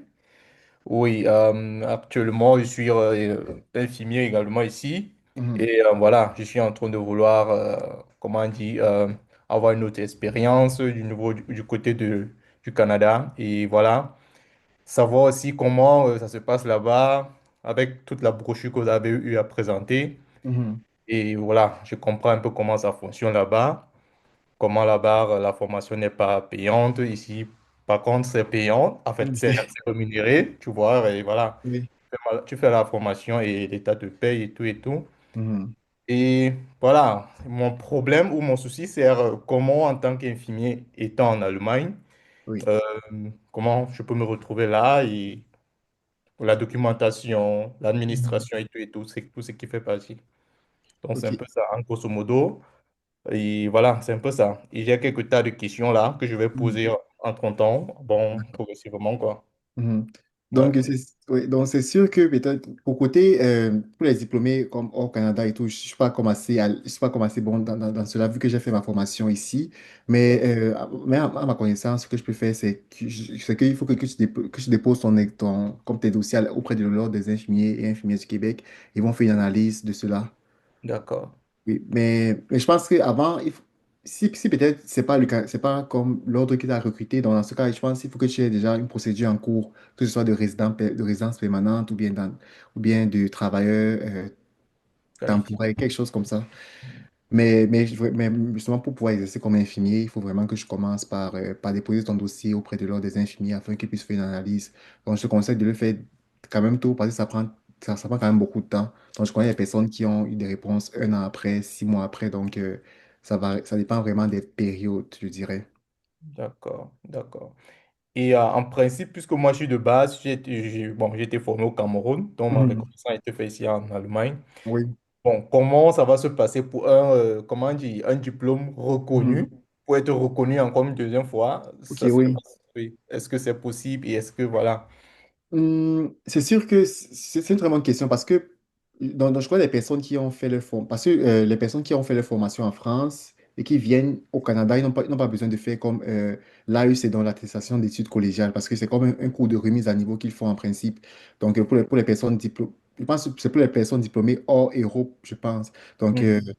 dans ce cas, je crois que j'ai quand même plusieurs amis africains et tout qui sont venus avec les diplômes de l'Afrique, Sénégal, Cameroun. Et ils ont fait comme un programme de 13 mois donc de recyclage, où on leur montrait comment fonctionnent les systèmes informatiques ici, comment interagir avec les patients. Mais sinon, pour les personnes qui viennent de la France, en tout cas, il faudrait que je me questionne pour l'Allemagne. Mais pour les personnes qui viennent de la France, ils font juste un stage d'intégration de 45 jours. Puis ils commencent comme infirmiers directement. D'accord. Parce que moi, je suis déjà, bon, déjà 3 ans d'expérience sur le terrain. Mhm. Bon, je ne sais pas si ils vont recommencer à zéro ou Non, bien, je pense pas. Je pense qu'ils vont comprendre comme ton équivalence de l'Allemagne. Oui, oui, vu que j'ai quand même de l'expérience là-bas. oui, Oui. d'accord, d'accord. Bon, là, c'était juste la première question et progressivement, on pourra, voilà, je vais poser d'autres questions. Une autre, vous pouvez reprendre D'accord, un peu une autre merci. personne, oui. Alors, Parfait. Donc, oui, Madame Ashley? on va poursuivre comme ça, Ok, j'ai parfait. fini, parce qu'il y a peut-être des choses dans les questions qui vont être Mhm. dites, et après on refera le tour des questions. Est-ce que ça vous convient comme ça? Ouais, parfait. Donc, pour cette attestation, les infirmiers formés à l'étranger, donc il y a quand même une remise à niveau sur des aspects théoriques, notamment des domaines comme la santé mentale, périnatalité, soins aux enfants adolescents, perte d'autonomie, et puis les cours théoriques concernant tout ce qui est pharmacothérapie, communication, donc les stages en milieu clinique aussi, minimum 915 heures de stage. Et donc, ce n'est pas tous les cégeps qui font ça. Donc, il y a un certain noyau qui ont pris en charge ces formations pour les infirmiers venus de l'étranger. Et donc, le statut de CEPI, donc, ça va être donc, l'étape avant de passer l'examen de l'ordre. Et puis après, vous allez pouvoir être sur le plancher, comme je disais au début, infirmier comme tous les autres. Et l'examen de l'ordre, on en a parlé, je ne vais pas revenir dessus. Il y a quand même un coût pour toutes ces étapes des frais de scolarité, les frais de l'inscription à l'ordre, etc. Et puis les frais variables. Euh, un élément qui est important, c'est qu'il y a des aides financières. Parfois, certaines personnes peuvent avoir des bourses. Il y a la possibilité d'avoir un accompagnement avec des programmes gouvernementaux. C'est pour ça qu'il faut vraiment pister ce type de programmes qui sont parfois ponctuels. Il y avait un programme où ils recrutaient des infirmières du Sénégal, Cameroun. Après, ils ont changé, ils ont fermé les portes pour ce type de programme. Donc, ce qui est important, c'est vraiment d'être à l'affût de ces annonces-là. Donc, les sites gouvernementaux, vous pouvez mettre comme des alertes pour ça. Mais la question de l'investissement financier est majeure parce que ça coûte cher et pendant ce temps-là, comme disait Harold, tu ne peux pas travailler à plein temps parfois quand tu dois aussi étudier. Donc, c'est quand même difficile. Euh, Lorsqu'on arrive au stage, on doit aussi se familiariser avec le système de santé. Une des choses que je recommande aux personnes qui pensent prendre cette voie, c'est déjà de se documenter, comprendre le système de santé du Québec, par exemple, parce que c'est très différent d'un pays à l'autre. Et j'avais fait un atelier sur ça, la vidéo est encore disponible, où j'explique les nuances entre les hôpitaux universitaires, les CLSC, tout ce qui concerne le parcours de soins des patients, la RAMQ, plein de choses qui vont vous permettre de comprendre le système. Et puis, pour l'examen de l'ordre, bien sûr, il n'y a pas c'est comme tout examen, c'est pas parce qu'on est formé ailleurs qu'on va penser qu'on aura des moins bonnes. Mais les résultats montrent que les taux de réussite sont moins bons. Avec les adaptations qu'on a vues, peut-être que ça va être meilleur dans les années qui viennent. Donc, tous les infirmiers ensuite ont une possibilité de pratique qui varie. Donc, il y a les milieux cliniques, comme les hôpitaux et cliniques. Il y a l'infirmier praticien qui est une spécialisation, on va en parler tout à l'heure. Il y a la recherche qui recrute beaucoup aussi. On peut faire une maîtrise, un doctorat, un postdoctorat. Vous pouvez décider de faire une pratique à l'international aussi. Et les perspectives d'emploi sont très stables. On a beaucoup. Je travaille par exemple dans une clinique parce que l'hôpital a des partenariats avec une clinique pour faire les endoscopies. Dans les cliniques privées, les infirmiers sont souvent très sollicités. On se les arrache même. Et donc, ça peut être une option aussi pour vous parce qu'il y a des opportunités dans ce niveau. Donc, soins aigus, première ligne, communauté, soins de longue durée, secteur spécialisé, la recherche, le pharmaceutique, là aussi, vous pouvez décider de faire des missions dans le nord. Donc, ça peut aussi être une bonne façon d'exercer le métier. Et l'évolution vers la carrière d'IPS. Alors, l'évolution vers la carrière d'IPS, c'est une profession qu'on appelle infirmière de pratique spécialisée qui combine l'expertise infirmière des actes médicaux. Donc, ça a été bien établi par la loi. Donc, diagnostiquer des maladies, prescrire des examens, prescrire et ajuster des traitements, effectuer des techniques invasives comme les soins des sutures et les biopsies. Donc, il y a toutes les recommandations de leur mission qui sont disponibles. Mais pour arriver à ça, il faut effectivement aussi savoir vers quoi on se dirige. Il y a 5 axes principaux. Il y a les IPS de première ligne, des IPS en santé mentale, en pédiatrie, soins aux adultes et néonatologie. Donc, pour chacune de ces catégories, le champ d'action varie, mais c'est vraiment une activité riche. Et on voit que depuis le lancement, il y a déjà 1836 IPS en exercice et c'est vraiment une aide pour beaucoup de structures. L'OIQ vous demande d'avoir cette formation continue et d'avoir un mentorat et les formations peuvent parfois être sur les sites comme le leur avec des heures accréditées. Si on suit par exemple la formation FOP 1002, ça vous donne 7 heures de crédit donc, de formation continue. Et ça, c'est vraiment intéressant parce que, comme je le disais, c'est des prérequis pour maintenir la compétence. Maintenant, on va entrer dans le coût financier de toutes ces formations qui durent parfois 3 ans, parfois plus si vous avez pris des retards dans vos stages ou pour des raisons diverses. Donc là, j'ai mis des coûts minimaux, donc, comme des manuels de référence, l'équipement. Ce n'est pas l'hôpital qui vous offre le stéthoscope ou le petit matériel, les tenues. Donc, les stagiaires ont des tenues, souvent liées au cégep d'ailleurs, hein. Certains cégeps ont des tenues d'une couleur ou d'autre, mais il faut les acheter. Et Harold va nous donner peut-être d'autres éléments de coût pour ajouter à cette assiette déjà coûteuse. Ça, donc, il y a les manuels de référence qui sont très chers, malheureusement. Donc, par exemple, à chaque session, il faut acheter au moins 4 à 5 livres. Donc, c'est très cher. Les livres neufs un livre neuf coûte environ $300. Donc, d'où l'importance quand même de se renseigner si jamais vous avez des connaissances qui ont le livre là comme pour pouvoir les emprunter pour la session. Sinon, vous pouvez aussi opter pour de l'usager. Par exemple, moi, j'ai acheté la plupart de mes livres sur Marketplace. C'est quasiment du neuf, mais pour un prix un peu plus réduit. Les anciens élèves Mhm. revendent, c'est ça. Exactement. Parce qu'on ne peut pas se fier uniquement aux livres qu'on va apprendre à la bibliothèque. Mhm. Il faut vraiment avoir le sien. Mhm, exactement. Sinon, il y a le stéthoscope quand même qui coûte un peu cher. C'est très utile parce que ça nous permet d'évaluer nos patients, non seulement en stage, mais par notre pratique en tant qu'infirmier. Donc, c'est quand même un achat très rentable. Sinon, il y a aussi les uniformes de travail. Donc, parce que nous, à l'université, on avait juste une seule uniforme. Et des fois, on avait juste On avait un uniforme, mais souvent on avait environ 4 à 5 semaines de stage. Donc, c'est sûr que je ne vais pas supporter ça. Donc, il a fallu que je m'achète d'autres uniformes et ça coûte aussi cher. Donc, c'est aussi un investissement à long terme parce que je les porte encore actuellement lors de ma pratique d'infirmier. Il faut en avoir à peu près combien, si raisonnablement, d'uniformes 5 six ou Je dirais que minimum 5. minimum 5, Minimum parce que 5, oui. chaque jour, tu le changes et donc, Mhm. et à la fin de la semaine, tu relaves pour... Exactement. Un mm. minimum 5. Sinon, il y a aussi les frais de scolarité. Parce que, dépendamment si vous êtes au cégep ou à l'université, au cégep, c'est un peu plus.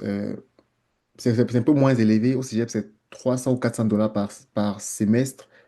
Pourtant, à l'université, c'est 2000 dollars. Donc, Mm, c'est quand même un peu, c'est quand même un peu plus dispendieux.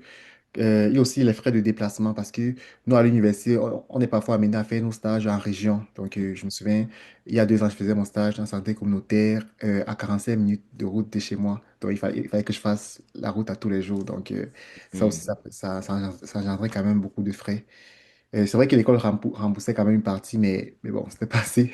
mhm, Euh, donc, je dirais également qu'il y a certains documents de cours, parce qu'il y a souvent les pamphlets que les professeurs nous font acheter quand même, qui coûtent qui coûtent aussi un peu de l'argent, mais c'est pas quand même très élevé en comparaison aux livres. mhm, Sinon, il y a aussi le matériel pour les stages. Par exemple, il montre quand même qui va nous permettre, par exemple, de compter la respiration des patients. Peut-être il y a mhm, aussi un porte-bage. Il y a quand même plusieurs autres aspects comme les ciseaux, euh, des, des tapes, donc des scotch, quelque chose de même.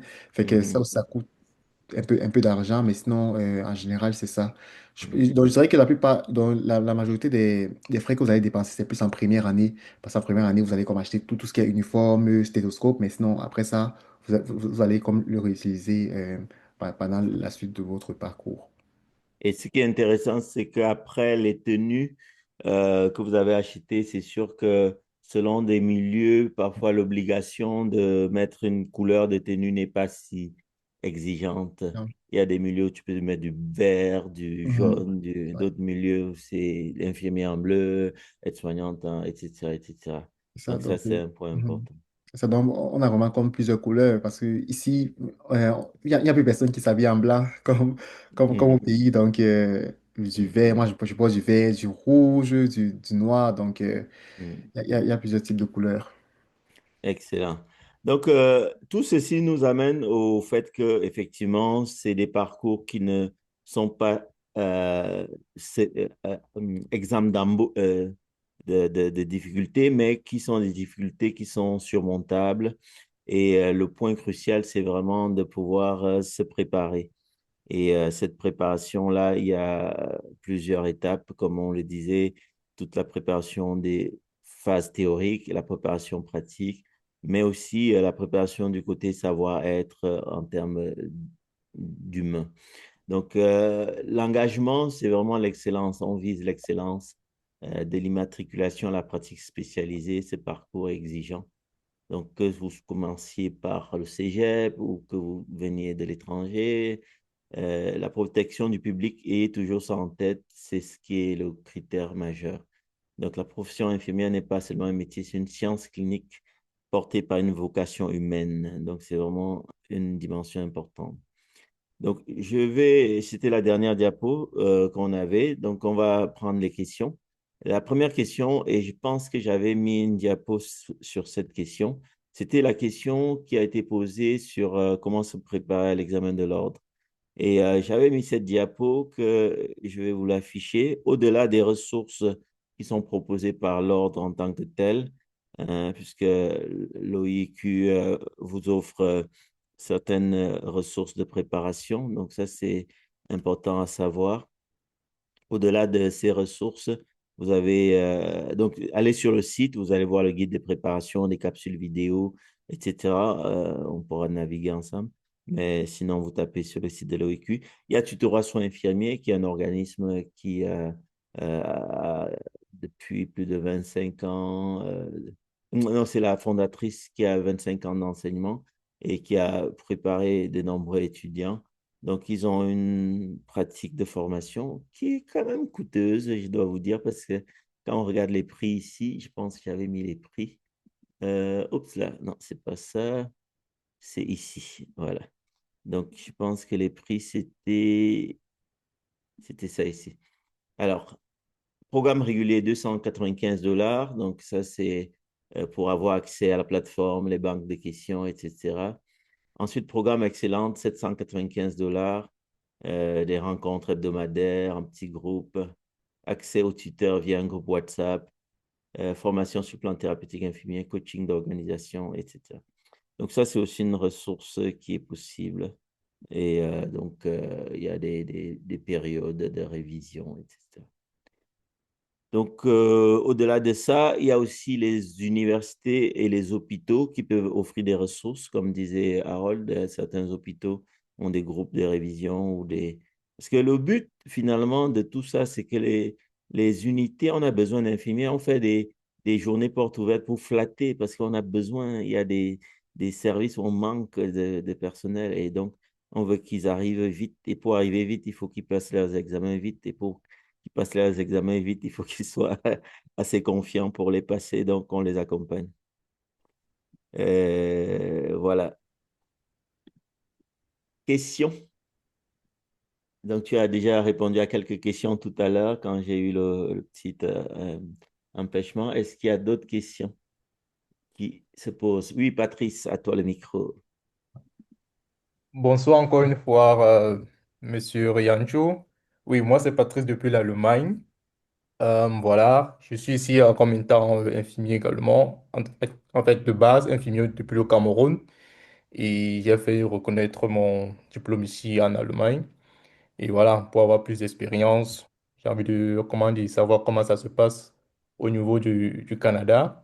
Et Harold, là, il m'a un peu donné quelques consignes de comment ça doit se passer. D'abord, envoyer les documents pour, comment dire, sorte d'évaluation.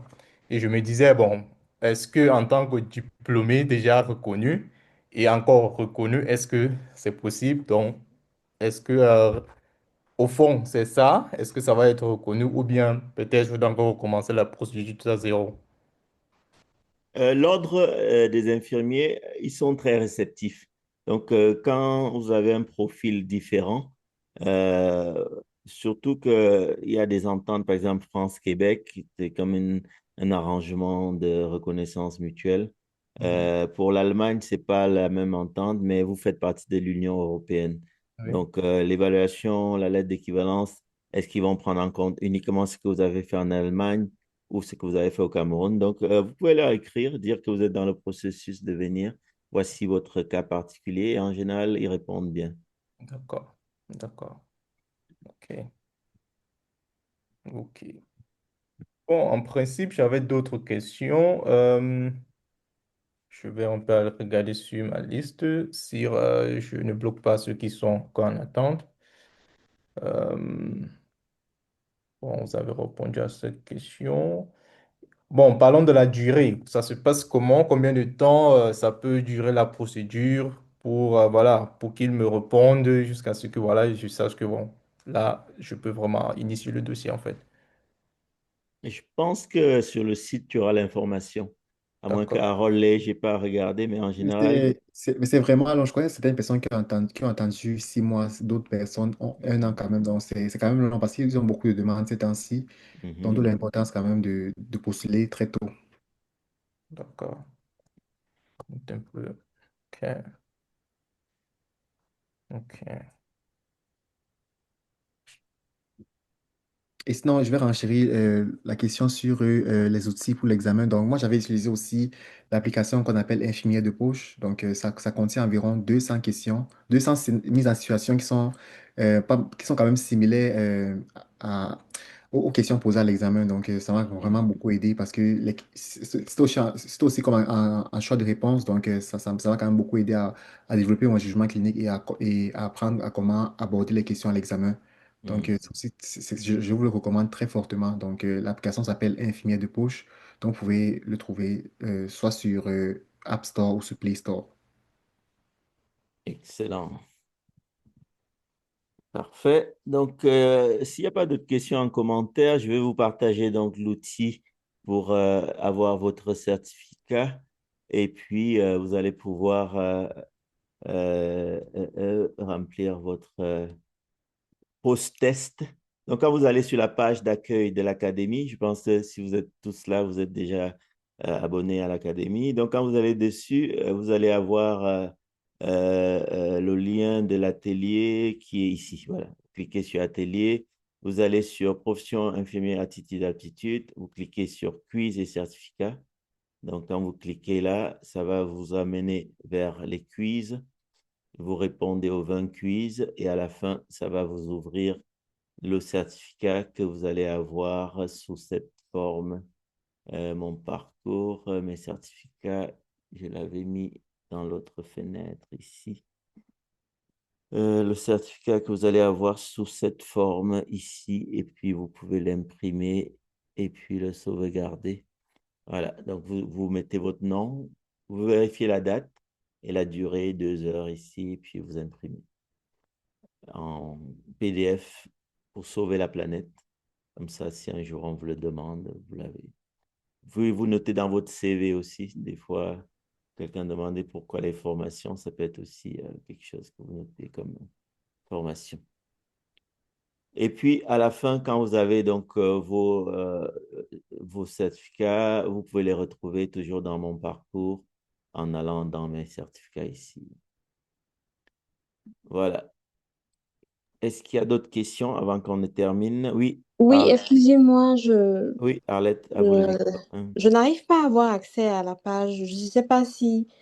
parce que moi, je participe à la réunion via Zoom, mais Mhm. la page avec le quiz, et je ne sais pas comment y accéder. Je viens de poster le lien dans les commentaires. Vous allez Ah, pouvoir d'accord. cliquer. Donc, euh, attendez parce que j'ai fait une erreur. Voilà. Donc là, vous pouvez cliquer sur le... Ah, j'ai envoyé dans la salle d'attente. Attendez. Chat de groupe de la réunion. Pourquoi j'ai mis dans la salle d'attente? Oui, parce que j'avais écrit aux gens en salle d'attente. Voilà. Est-ce que vous voyez le lien? Oui, oui, j'ai vu. C'est Merci. ça. Donc, quand vous cliquez, ça vous demande votre mot de passe. Si vous n'avez pas de mot de passe, ça va vous envoyer vers... vous cliquez sur voir les offres et vous allez prendre votre abonnement. Et il y a différents types d'abonnements que vous pouvez prendre. J'ai une question, s'il vous plaît. C'est qui? Je ne vois C'est pas la le... mienne. C'est la mienne. Oui, oui, oui. Oui, Allez-y. j'ai une question concernant l'attestation d'études collégiales que les médecins étrangers font pour les soins infirmiers au Mhm. cégep. Et puis, une fois qu'ils terminent, on leur donne, c'est pas considéré comme clinicien, surtout lors de l'embauche. Il y a un petit Mhm. problème, certains qui considèrent leur diplôme, ils leur donnent un statut clinicien, il y en a d'autres non. Ils leur donnent malheureusement un statut technicien. Mhm. Donc, c'est les cégeps qui décident. C'est pas les cégeps, non, c'est les hôpitaux qui recrutent, ça dépend. Ça OK. dépend. OK. Oui. Donc, le cégep donne l'attestation, mais les hôpitaux attribuent un statut, soit clinicien, soit C'est pas, technicien. oui, c'est pas tous. Par exemple, le CEUS de l'Est, ils accordent ça, ils comptabilisent les Mhm. années précédentes d'activité et Mhm. puis ils prennent en considération le statut de médecin, leur donnent un statut clinicien. Donc, D'accord. selon l'échelle salariale, il va être, voilà, comme conséquence. Mhm. Mais pour, par exemple, le CEUS de Sud ou autre, je pense, non, Mhm. ils donnent pas ça. Ils les dégradent et ils acceptent pas ça. C'est malheureux quand même. Oui, oui, c'est surtout que on fait tous partie du même réseau de la santé, puisque pour ceux qui sont moins familiers, le système de santé au Québec, c'est un système public majoritairement. Et quand tu es dans un hôpital, que tu sois dans une région A ou une région B au Québec, tu es quand même dans le même réseau public. Donc, après, dans les hôpitaux, d'avoir des grilles, c'est peut-être aussi les syndicats qui interviennent sur ces échelles salariales, parce que les syndicats peuvent agir pour aplanir ces disparités-là, peut-être. Il faut que quelqu'un soulève le dossier pour que, pour que les choses bougent. Voilà votre prochaine mission. J'espère bien pour certains, oui, merci. Merci à vous. Merci à vous aussi. Euh, Je pense qu'on a répondu à toutes les questions. Donc, on va devoir terminer parce qu'on a une réunion tout à l'heure à 15 heures. Donc, je vais poster dans le groupe WhatsApp le lien de l'enregistrement. Non, en fait, l'enregistrement sera disponible. Oui, j'avais oublié de dire pour ceux qui veulent voir le replay, je vais le remettre ici parce que voilà. Donc, quand vous allez sur Atelier, vous allez pouvoir retrouver le replay comme un lien vidéo et puis voilà, vous aurez le replay comme un petit bouton. Donc, le bouton s'inscrire disparaît automatiquement quand la télé est terminée. Il va être remplacé par voir la conférence, mais pas tout de suite parce qu'il faut que je me fasse le montage, tout ça. Donc, par contre, pour les certificats, d'ici 15-20 minutes, même pas 10 minutes, le temps que je fasse la mise à jour du site parce que je n'avais pas soumis encore pour que vous puissiez pas voir les questions avant. Donc, voilà. Merci beaucoup à tous et à toutes. J'espère qu'on a répondu à toutes vos questions. Et sinon, dans le groupe WhatsApp, vous pourrez toujours poser des questions. J'avais encore une question. Oui. Oui, la question, c'est par rapport à pour avoir accès à la plateforme. En fait, il va falloir payer pour avoir accès ou Oui, bien... oui, Ah, oui. d'accord. L'abonnement, c'est 49 $ par an.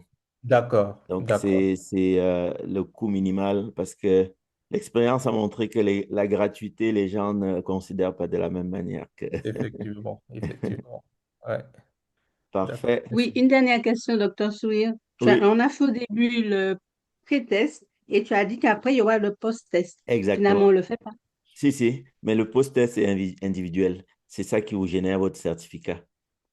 D'accord, donc c'est sur la plateforme. OK, Exactement, dans les 10 minutes, d'accord. dès qu'on termine, je vais soumettre la mise à jour parce que là, ce que vous voyez, c'est comme c'est off, mais je vais le soumettre en ligne. Vous allez voir apparaître les quiz et certificats. D'accord.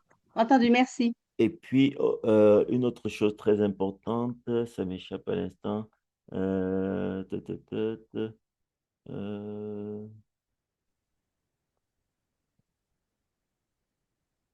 C'était quoi déjà? C'était... Oui, et aussi, voilà, c'est ça. Je vais ajouter les références que vous aurez comme ressources dans la section références. Donc, ça, c'est quelque chose aussi que je vais faire. Donc, Harold, si tu as des références, tu m'envoies. Samia aussi, si vous avez des références que je n'ai pas, on peut l'ajouter aussi ici. Donc, S'il pour... vous plaît, oui. comment on fait pour intégrer le groupe WhatsApp? Je ne sais pas. Pour l'intégrer le groupe WhatsApp, je vais vous envoyer ce lien et puis vous allez remplir et puis vous allez intégrer le groupe. Attendez, je le Merci. mets ici. Voici le lien d'inscription WhatsApp. Voilà. Donc, vous allez remplir le formulaire et puis soumettre votre CV et puis on vous ajoute. Donc, vous voyez le lien, vous pouvez le capturer avant que j'arrête la présentation et puis ensuite, vous allez pouvoir intégrer. Parfait. Donc, merci à tous. Donc, je soumets les choses en ligne et vous allez pouvoir récupérer ça. Merci beaucoup, Harold. C'était un plaisir de faire cette conférence ensemble. Ça fait Puis on se... plaisir. Donc, merci tout le monde. Donc, si jamais éventuellement vous avez des questions, vous allez pouvoir nous contacter via le Facebook, le Instagram de la Fondation Inspire. Donc, on va pouvoir vous c'est répondre. ça. Mais tu es dans la WhatsApp aussi, hein, je Oui, pense. Ouais, ouais. exact. Donc, Dans ce WhatsApp aussi, dans le groupe de dans le l'Académie groupe, Souris. c'est C'est ça, ça. donc, on va pouvoir répondre à vos questions. Donc, je vous souhaite beaucoup de courage dans votre parcours et justement, j'espère que vous serez mes futurs collègues infirmiers très bientôt. D'accord, merci. Merci Merci, bonne beaucoup. Bonne Merci, soirée au tout soirée. le revoir. monde. Bye bye. Au revoir. Bye. Bye. Merci. Merci. Arrêtez.